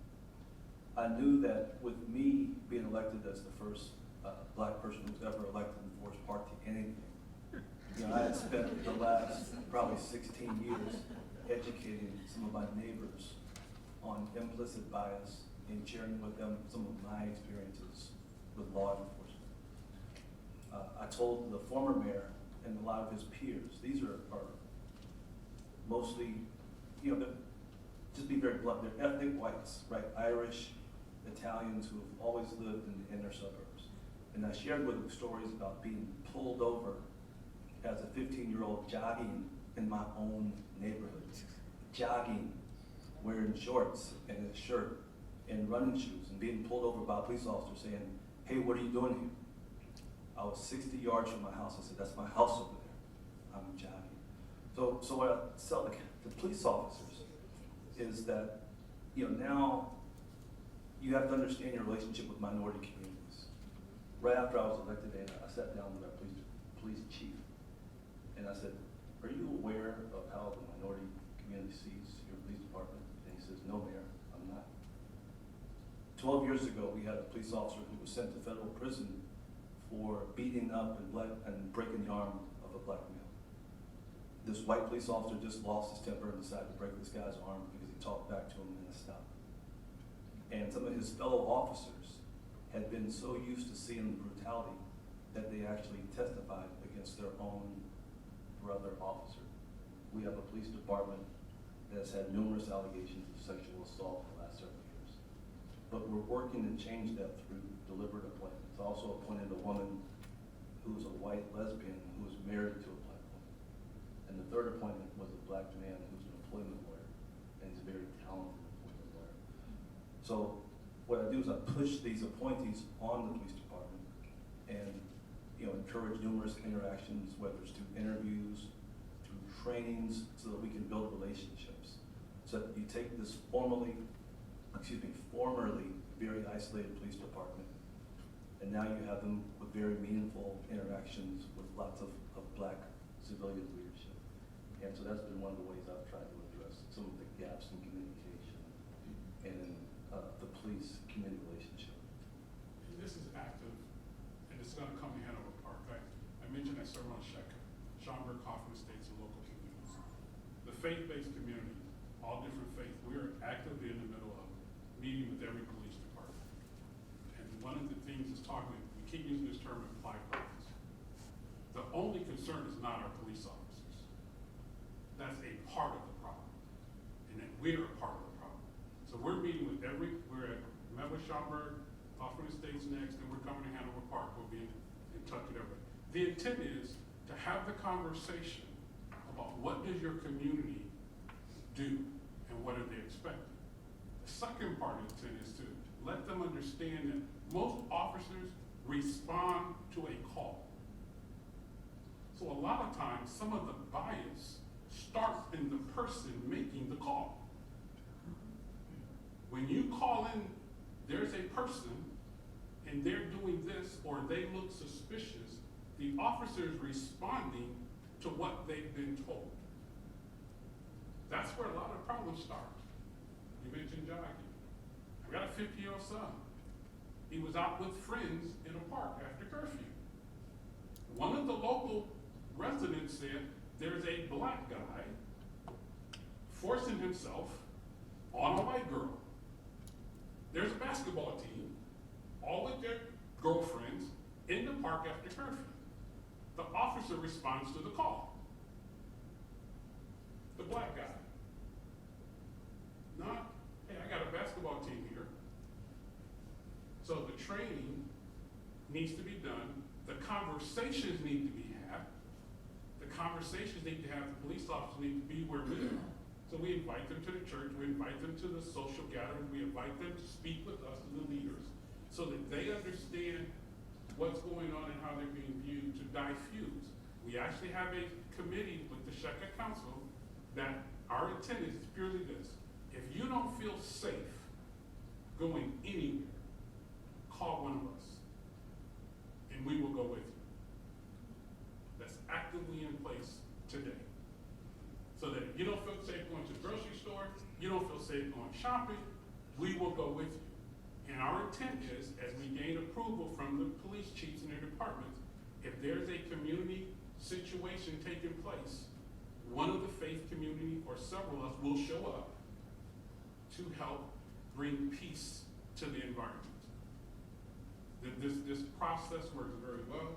It's been active in the Elgin community and working very well to diffuse things. And we are bringing it to Schaumburg, Kaufman, Streamwood, and Hanover Park because we have to be active in our community so your training, this is part of our training both ways. Thank you, President Rogers. We have Mayor Rory Hoskins share about his experience being the first Black of anything elected, and I heard that, a collective chuckle. And it makes me feel that perhaps for a lot of us in the room, we've been the first of everything or something. For a lot of us, we've been trailblazers, and we're trying to push through spaces that maybe weren't created for us, but we're trying to now push through and make sure that we exist and that we exist successfully. So it brings to mind the question of ensuring accountability and diversity of talent in law enforcement. You spoke a little bit to your efforts, Mayor Hoskins. Trustee Porter, could you please speak to Hanover Park's initiatives and what the challenges maybe have been, as you said, when you're elected the first Black man of anything, there are challenges to push forward, so you need to bring a coalition of people. So can you speak to both of those points in your experience in Hanover Park? Well, one of the things that I have addressed in our meetings and our board meetings with our administration is a need for more diversity in hiring within Hanover Park, not just within our police department, but across the board. And we've had those conversations. So what we've done is that we've made our administrative officials aware that there is a desire and a call from the board for more diversity in our hiring. I know that our fire department has taken some steps to do that, and I have not seen the results or any data that has come back from our police department in those hiring efforts. But it is something that is on the radar and that we brought up to our administrative officials. The NAACP started a 5-year civic engagement strategy in 2018 that will go through 2022. It will target the census, presidential election, and redistricting and midterm elections. How can a census undercount impact the Black community? President Chavez? The census is critical to African Americans as well as all citizens. That is where the funds and the resources are allocated through the government. And if there's there's pockets of underserved, undercounted citizens, those citizens are still there. But what comes out of the census is how many police will be in effect, how many fire, how are your streets, how are your schools allocated. All of those billions of dollars will be allocated based on where people are counted. Now, when you get to a point where the citizens are undercounted based on what we see as scare tactics, and there's been a lot of that, a lot of mistrust because there's immigrant populations that don't want to be counted. There's African Americans that may not want to be counted. There are returning citizens from corrections facilities. They don't want to be counted. These people don't go away. Okay, they're there. And the census is saying there's nobody in these areas. But you and I both know that they are. So when you start to look at that, those allocations of resources is going to be critical to get every single person counted. Now, when you start to talk about political empowerment, the census is also critical because once the based on those counts is how the districts are going to be drawn. Now, I think it was Mr. Sanders. He talked a lot about the migration outside of Chicago. Well, Illinois stands to lose 2 congressional seats on the census. And that's huge because, again, when you go back and it looks like everything affects everything, well, you lose 2 seats based on the fact that we are in a situation where the president is picked through the political power, such as in Michigan, Wisconsin, Ohio. Those elected officials are critical because they're going to be casting those ballots. We think we're electing the president, but really it's going to come from those congressional seats and how many congressional seats are taken and how those maps are drawn. Now, one of the things we looked at, and I've talked to a number of elected officials, especially on the congressional side, you look at those gerrymandered districts, and we stand to lose most of our power. Most of our power, you think that comes from the voting blocks. You know, we have elected officials here. Now, they don't have to deal with, you know, if you're local, you don't have to deal with a gerrymandered district. But on the congressional level, we have congressmen whose district may start somewhere up in Gurnee and run all the way down to Downers Grove. And then it's all cut up and carved up to a certain point where you're saying, how could this be? It's one bad turkey, I get it. So the census itself, we have to make sure every single person that you know is counted because it's critical because that's how those districts are going to be drawn. One thing we say is the party in power on the 10s draws the districts.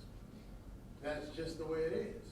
The Supreme Court has already said gerrymandered districts are constitutional. So at that point, you have to look at yourself and say, can we get everybody out to be counted so that we know that our power is not diluted and our vote is not diluted? Okay, now we did have a question on coalition building, and I'm going to give a 30-second moment. If you could share a little bit of how you build coalition, Mayor Hoskins, in your community, and I think if you could push on how you build coalitions politically and also in governance, because they are different. So politically, years ago, I recognized that there was a vacuum in the black community in Forest Park. Most of the blacks lived in Forest Park, worked in Chicago, worshiped outside of Forest Park, and used Forest Park as a place to basically sleep and sometimes shop on Madison Street. So we started traditions in Forest Park. I partnered with some of the ministers. I started an annual Juneteenth observance in Forest Park because the cool black kids were doing it. The white kids also wanted to do it, and so did the Latinos. And so by having this annual observance every year for 11 years, we built the foundation of a political organization that also carried into neighboring communities. In terms of governance, mainly through relationships, strong relationships, consistent participation, and demonstrating a commitment to the community, so that even as the only black person on the board, I'm generally able to lead the board and get them to do the things that I want to do thus far. We have a new lobbyist in Forest Park. There's some other appointments that I'm going to be making very soon that I won't talk about too much in detail. But we're making some substantial changes in Forest Park. We've also got a very vibrant business community. I'm sorry for going over 30 seconds there. Thank you, Mayor Rory Hoskins. I know you've also been a great leader in pushing the Cultural Inclusion and Diversity Commission. Commissioner Committee. So we have a diversity committee that we actually borrowed the concept from Hanover Park. In 2013, I think Ada was being sworn in. Her husband Bobby's a good friend of mine. And I walked into the village hall and I saw the sister city displays, sister city in Ghana and the sister city in Mexico. Forest Park is at the time, Forest Park was very far away from doing something like that. Our former mayor's political sensibilities were akin to Archie Bunker, if you remember All in the Family. But, that's sort of changed in the village. So we did establish a diversity commission, and they're doing great things. Like Ada mentioned, we had a Hispanic Heritage event this year. It was the first time ever. We had a Pride Festival, recognizing gay pride.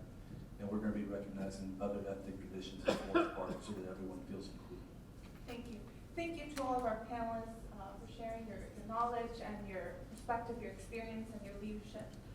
We are going to introduce our second panelist. So at this time, I will ask you to step up and take your seats. And our moderators for the next panel will be Sharmeen Shahjahan, Victoria Akinde,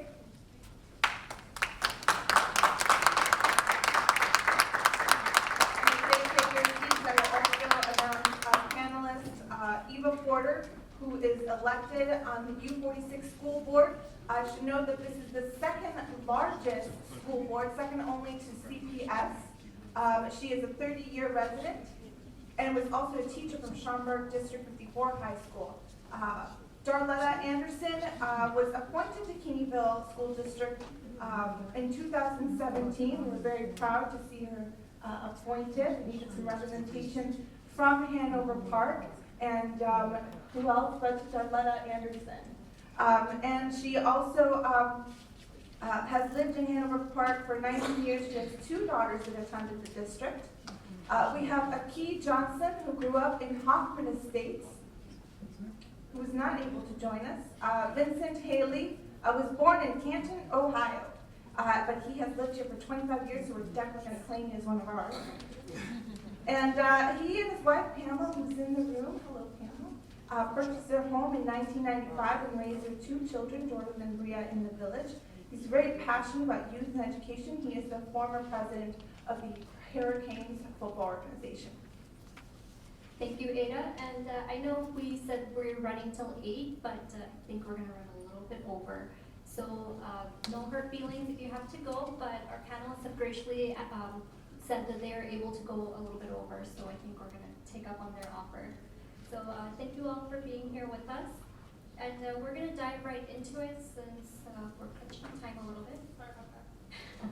But it was a really great conversation, so I didn't want to, break up the previous conversation either. Basically, we wanted to, with the 2 school board members here, we wanted to start with some schooling questions, and then we can, Mr. Haley, if you can jump in with the youth sports, youth perspective, that would be great. So the first question is, were there standardized test prep or study skills provided to students such as yourself growing up? And what is being done to close the achievement gap that have been identified in standardized testing? Ms. Porter, do you want to start? I'll start. Hello, how are you? In the district that I'm in, and in the district that, as a school board member and as an educator, one of the tests that, standardized tests have been around for a very long time. So one of the tests, the PART test, which was Partnership for Assessment of Readiness of College and Career, has just been replaced by the IAR, Illinois Assessment Readiness Test, which tests math and language skills. And it's a very short test.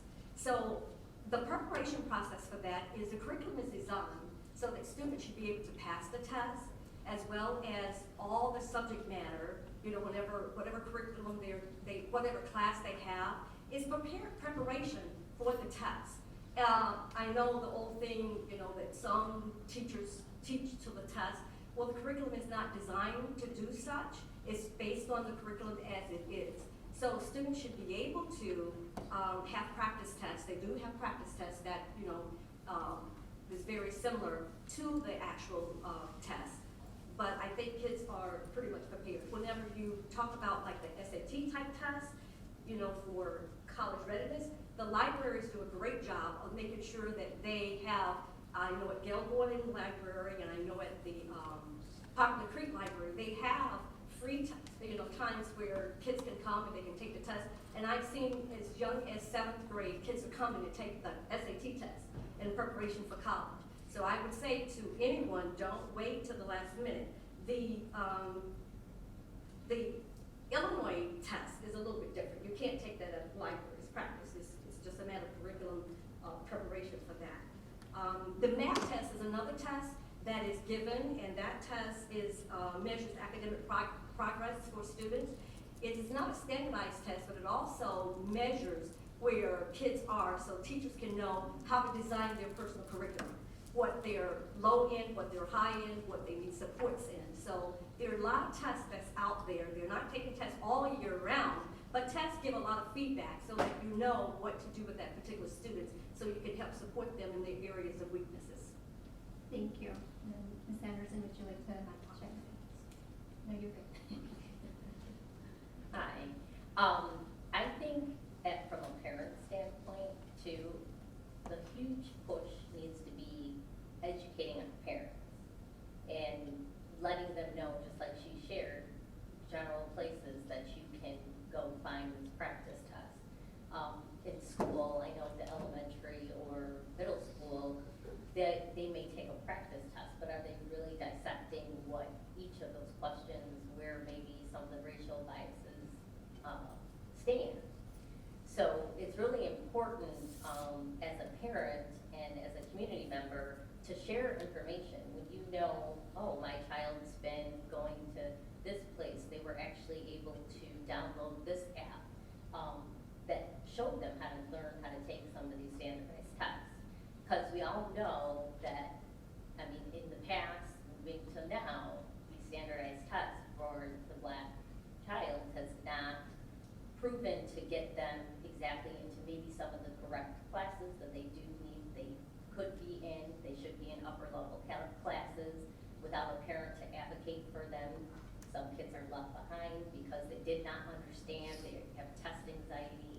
So there's a lot of different views, I think, on that, but coming from just as a parent standpoint, I know that my husband and I, we've had to go out of our way beyond the testing to make sure that our kids were really ready to be able to take these type of tests. Thank you. Because I piggyback off of that, you're so right as a parent. As an educator, there is apps that they send home to parents where they can go online and they can practice as well. But if the parent isn't educated, like you say, to know that this is something their child needs to do to help prepare them, then there's, you know, that's what the problem is as well, parent education. Thank you. And there's another follow-up question with regards to that. In your respective school districts, what is the rate of participation by Black children in gifted programs compared to children of other races? You were mentioning that you have to go above and beyond to close that gap. For our district right now, we have 6 students in our elementary level schools that participate in gifted programs. And what, do you have a comparison to the other? I have a In school district U46, the gifted program is a test that's given to all students in 4th grade. So they have the opportunity to enter into a gifted program at that particular time. So I got the stats today. So when we look at, I'll start with the American, Indian, and Alaskan nationality. The total is like 4. Asian is 272. Black and African American is 78. For Hispanic Latino is 563. For 2 or more races is 73. And for white is 432. So that's a grand total from 4th grade through 8th grade of 1,422 students. And so everyone is given that test. Now we know tests do have biases and then test anxiety, and there are different factors that fall into how well a child does on a test to enter into the gifted program. We also know that there are students that are gifted in certain areas, but they're just not well test takers. So they're the ones that might be left behind, and we're trying to close that gap in other means. When we talk about high school doesn't have like a gifted program. There's the magnet and academies that students enter into, and they have to apply to be into these academies. And so you have the AP classes, you have the magnet schools, you have, you know, a gamut of different programs that kids can go into.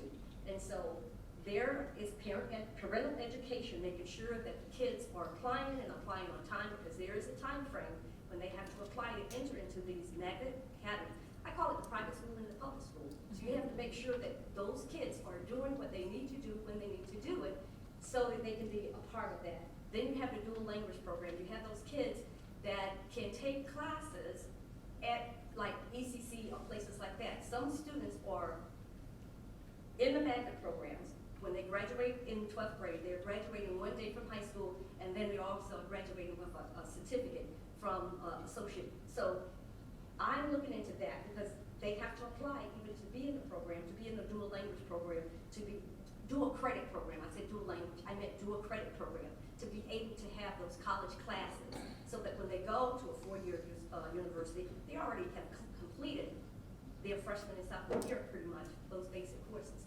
So it's parental involvement, it's parental education, making sure that those students, the African-American students, are aware of what they need to apply for on a timely factor and get into those programs.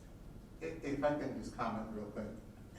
Part I think where we get lost though is we focus on quote unquote school academics. Education is well beyond that. It is how do you live your life? How do I interact with you as a Latino, whatever, but it's way beyond. And part of the problem that I think that we kind of get lost in is book smart versus being practical and common sense smart. That's where we get lost. And I also think that's partly part of where some of formal education gets lost in the process of how kids are raised, grow, and what they learn. Thank you. And I think that goes really well into the next question. Yeah, thank you. That was a great pivot. Actually, Mr. Haley, specifically, I was going to ask you if you could shed some light on what role you think sports plays in the educational experience of children. a huge role. and I was looking through the questions, I'm like, this is the one that is the most passionate for me. Because for me, mentorship, probably the biggest mentorship that a child can have can be through sports or after school activities. But since I was involved on the sports side of it, let me kind of take it from that aspect of it. And by that, what I mean is what they learn in the field of competition is not what's important. Is what you try to teach them as an individual, as a coach, as team members, as what is the outcome of what it is that you're trying to accomplish. It's not about wins and losses. It's about what have you learned as an individual. Part of what I tried to instill with my teams was, we gonna win, and that ain't the important part. My thing is, when you're here now, my focus is on you as an individual. Not that you made thought, right? It is, how can we do this differently? Curtailing it to them to understand what it is that helps them learn. And that's part of what we have to do in the education system. Everybody learns differently. Some people are visual. Some people have to actually see you do it. Some can sit there and think it through in their mind and get it. You have to control, turn things around to make them understand what it is that you're trying to accomplish. And from a mentorship, and for youth sports, for me, that was the biggest thing. What I always tried to instill within my team was, this is your brother on your team. You don't know anything else about him. This is your brother on your team. And together, you guys will either succeed or fail. And they always took the approach, well, I've got this person and I'm going to help this person. One of the nice things about Hanover Park, and also one of the downsides to Hanover Park, is we don't have our own high school. So whereas I had a melting pot of kids from all different areas that went through 5 different high schools when they finished elementary school. So they didn't been able to continue that bond as a unit as they went on. But what was nice is they still kept that bond when they went to their respective schools. So they understood that and supported that. And a prime example, it would hit home to me when I finally realized it was my son's senior year in high school. They made the state playoffs, quarterfinals. They played Bartlett. Ended up losing the game. However, after the game, there were 4 kids on Bartlett that he played with, and there was 4 kids that went through the Hurricane program that they played with. And after the game, just the respect and the common dignity that they gave to each other, shaking their hands, talking after the game, even though they just went through a battle. And I walked, and I knew the Hanover Schaumburg High School coach, and I said, this is what you get when you get kids from Hanover Park. Because this is what we teach our boys. It's about community. And that's where I think youth sports can play a large role.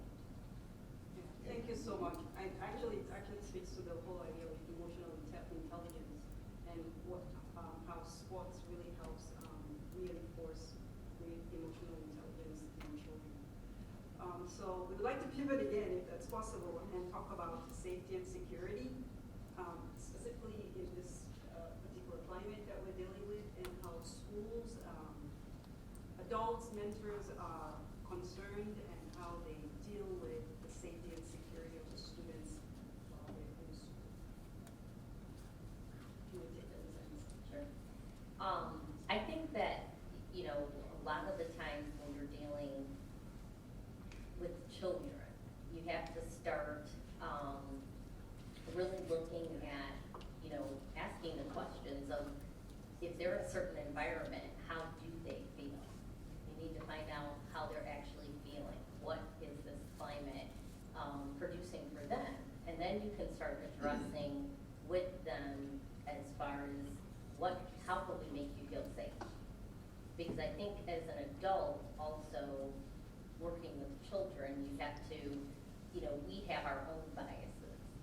But for our children growing up now, it's different. They're hearing different things that we didn't deal with, but how our first reaction would be, their reaction might not even be that. Now we're putting these thoughts in place. So I know with our school district, we actually just started like a safety line. So the parent can actually call in or the child. It's anonymous. Nobody will know where the phone call came from. And again, I'm going to go back to putting this on the parents too, because now we put that out so that the parents should know about this line. They should talk to their children about this line. But I think that's going to make people feel more safer bringing up certain incidents that may have happened to them during the day at school. Even if they're not, they might tell a friend, and now that friend tells their parent, and that parent can even call the safety line. So I just think it's going to start really with starting, making sure that we are talking to the actual child, finding out what the problems are that's happening for them on a day-to-day basis, and things that might be triggering things that are making them fearful. And I could add to that, I know in District U46, we have a line like that as well, and one is even a bullying line, and they're anonymous, so that the child or the parent can call in. There's also different councils that parents can get involved in. There's, right now it's called a Citizens Advisory Council, that will be changed to the Community Advisory Council, that they're encouraging parents to go to, so that they can, it's a direct link to the school board, really. And I used to be on it many years ago, and I went, about 6 times already. And when we talk about African American, there's only about maybe 2 that I see there. And we are not there. We're not sitting at the table.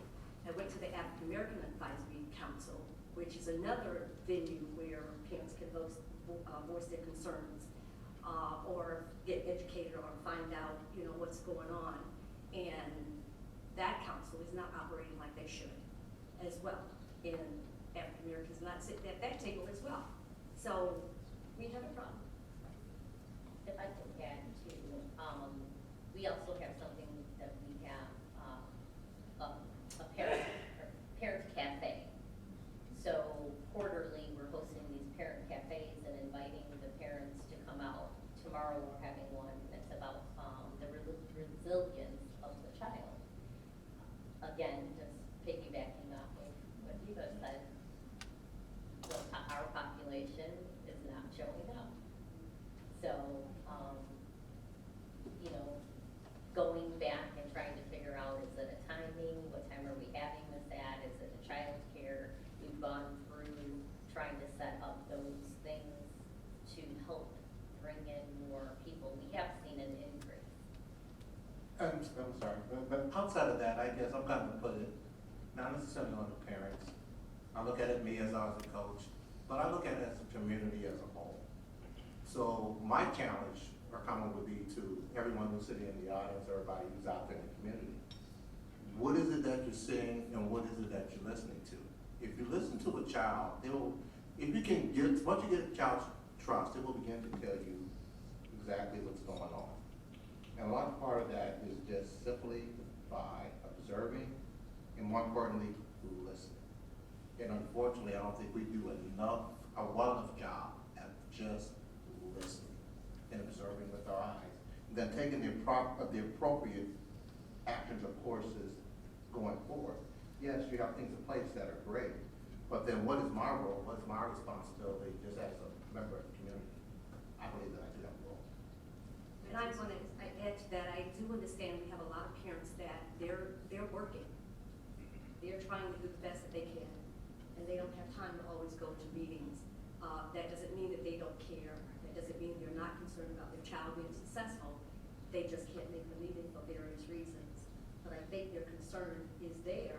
They just sometimes are missing.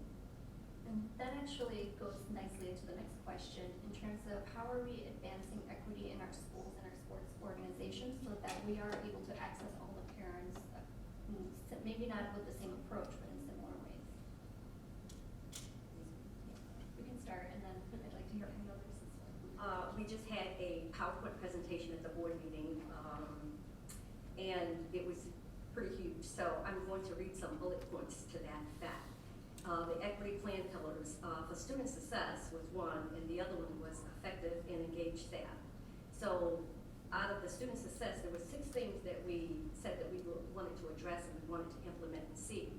And one was to increase the enrollment in identifying academic systems through kindergarten through 12th grade, and make sure that we target certain student groups, making sure that certain groups that sometimes fall through the cracks or you're not paying attention to until there's that score, that comes out and you go, oh my gosh, look, that we want to be intentional in making sure that we're looking at those, target those student groups all along.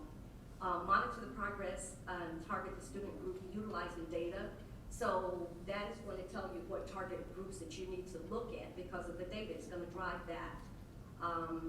Making sure that those the achievement gap is closed and they are able to learn, maybe not in a traditional way, but in some ways so that we can try to figure out what is there. And that comes about as a result of teacher training as well. To be able to increase the frequency of mode of meaningful communication to families and the enrollment opportunities of various Youth 46 programs.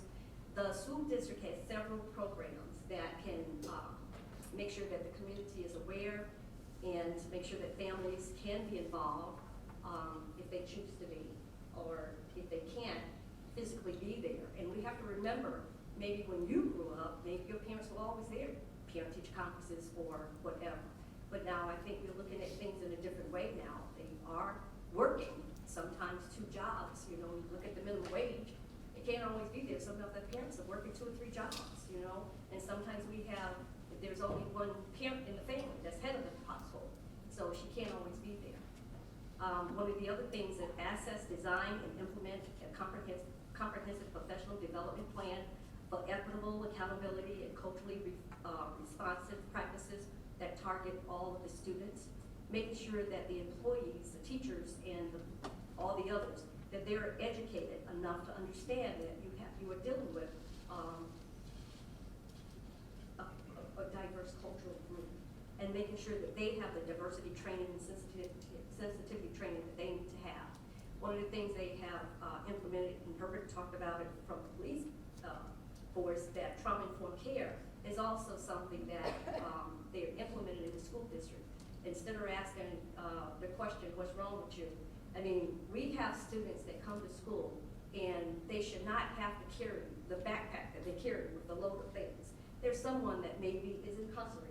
A lot of the students already know someone who has been killed by gunfire. Someone might be on drugs. There's just a slew of things that the kids come to school with. And when they walk through that door, they need to be in a safe environment. So we have to make sure the teacher's not saying, oh, you finally got here. We have to make sure that they come to school and the teacher is happy to see them there.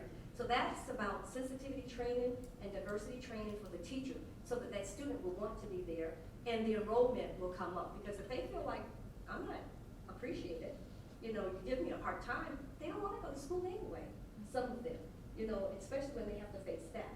So we're making sure that the teachers are getting the proper training, or I have suggested that they do, since I've been a board member, that they have diversity and sensitivity training on an ongoing basis, not just a one-time shot, because I think it needs to be ongoing.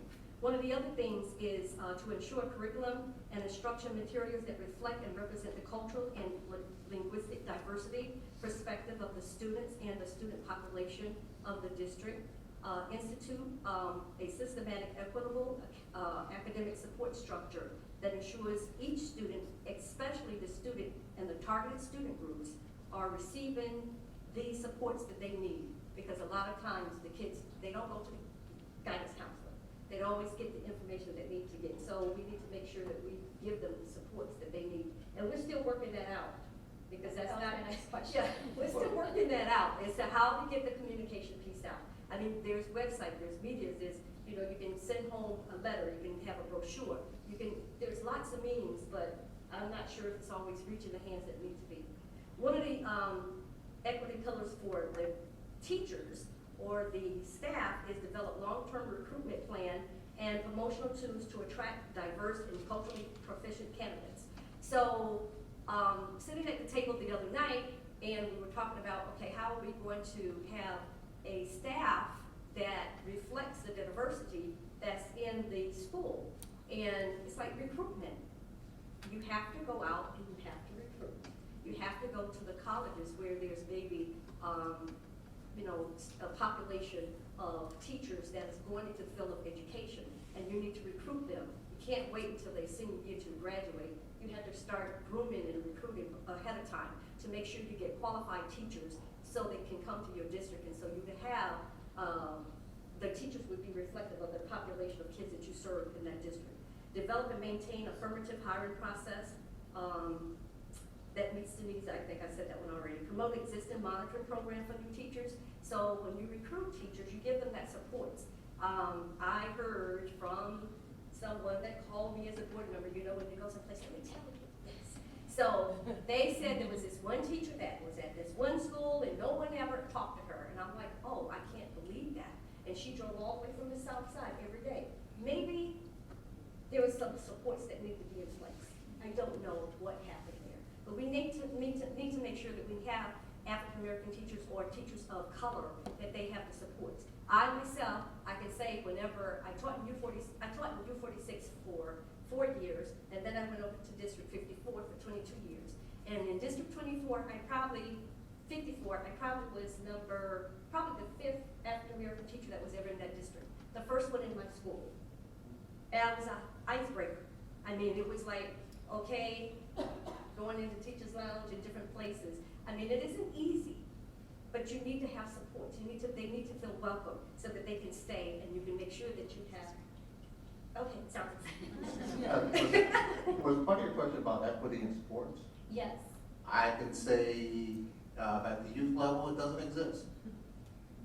And the reason why I will say that is I look at my experience with being part of the Hurricanes. And Mr. Saunders kind of give me demographics of something that I always knew, that I saw but never had statistics behind.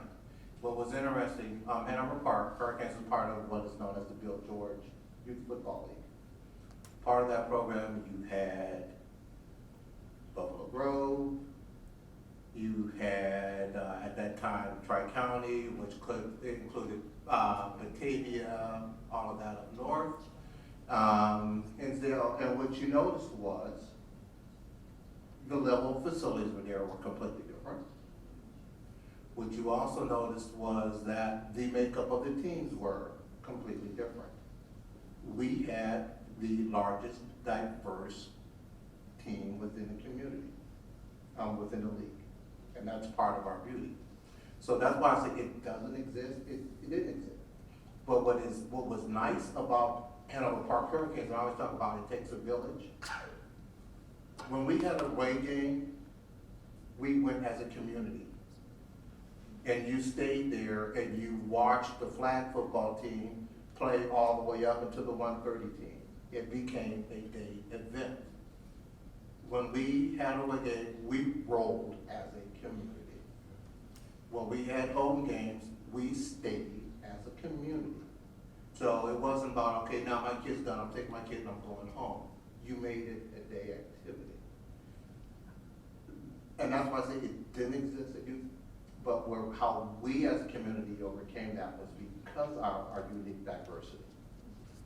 We stayed.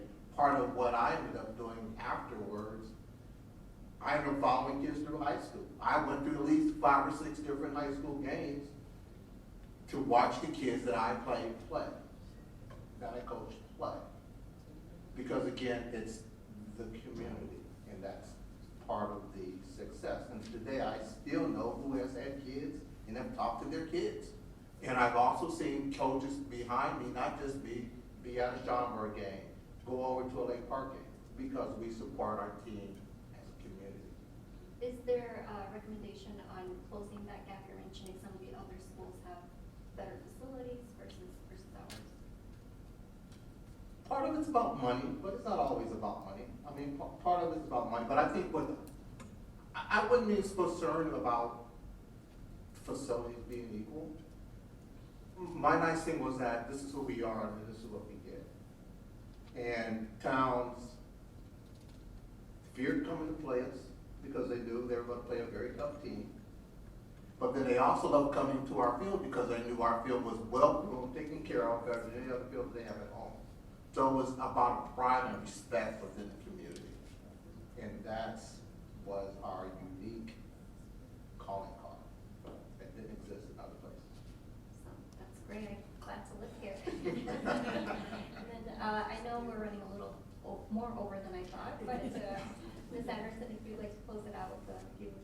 Well, first we'll finish this and then we'll give everyone 30 seconds to give their final thoughts. I did want to, something that our school district, we had an underperforming African American population for the standardized testing and that.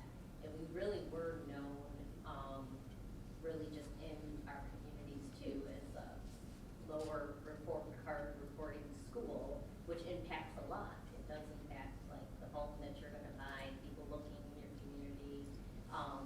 So a lot of that, I do want to share that our district was able to bring in state-approved leaders to work with that subpopulation of African Americans that were underperforming. And I'm happy to report that now we don't have any underperforming African American students. That's amazing. That's awesome. Very quick final thoughts. We're already 20 minutes over. This is the longest, I believe, that we've ever gone. So thank you all for staying for as long as you have. Hope you enjoyed it. But just give each of you 30 seconds. Okay. And a synopsis from a youth standpoint in education. For me, and I think what I tried to instill in the young men that went to our program was that I always asked about how school was going. It was never, sports was always secondary. What I always tried to educate them was life, relationship, and respect. Book smart is one thing. Outside of the classroom, interaction with individuals, how you treat and grow up as an individual was the most important. And that's what we try to carry in the field. Yeah, we beat your butt, and then we're going to come back, we're going to take your hand afterwards. Well, it's about respect. Thank you. Well, I thank the committee for having this forum. I think it's very much needed. I think more is needed to have the community to come out and listen, ask questions, and take it back to the people that you can have just conversations with. And I think more education and more things like this is good. It's going to get the word out. I want to thank you also for inviting me to speak on the panel.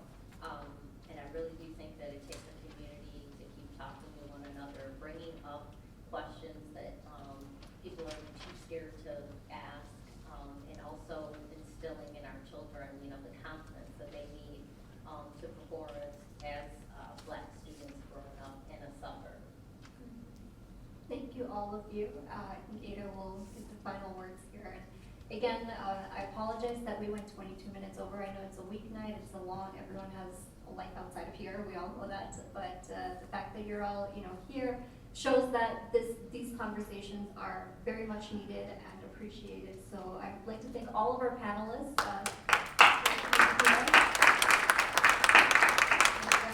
like to take an exceptional moment to acknowledge that all of the leaders here are from Hanover Park. So you're all living in Hanover Park, you've raised your children in Hanover Park. This is homegrown talent here. We're very hometown proud of that.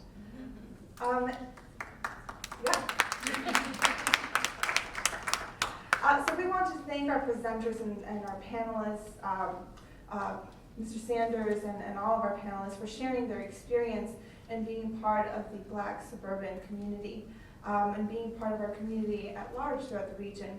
Above all, for demonstrating Black excellence in the leadership of the region. I think, we all empathize with being the first, and I often say when I speak to young kids that I'm trailblazing and the road behind me is on fire. So I think that's definitely the point that I took from today, that as we're trailblazing, it's important that we have a space to share our stories, to share our experiences, and to share our hopes for the future, so that we can look forward and push. I was speaking to Paul Sanders just outside, And we talked about how Hanover Park it actually is the future. He indicated that he thinks that there's a composition shift throughout the region, and Hanover Park is really leading in what the region as a whole is going to start looking like. So what we're doing here in Hanover Park in diversity, representation, inclusion, and power. And what those 4 things mean. Diversity, acknowledging who's a part of our community. Representation, having leaders from our community represented. Inclusion, having a say in what happens. And power is truly built when we can make change in policy that impacts our community. So I want to thank you all for being a part of that tonight, and I want to welcome you to be part of our stakeholders meeting. Because in a few months, our stakeholders meeting is going to focus on this and really having some action-based commitments. So stay tuned, and in a few months, we'll send you an invite.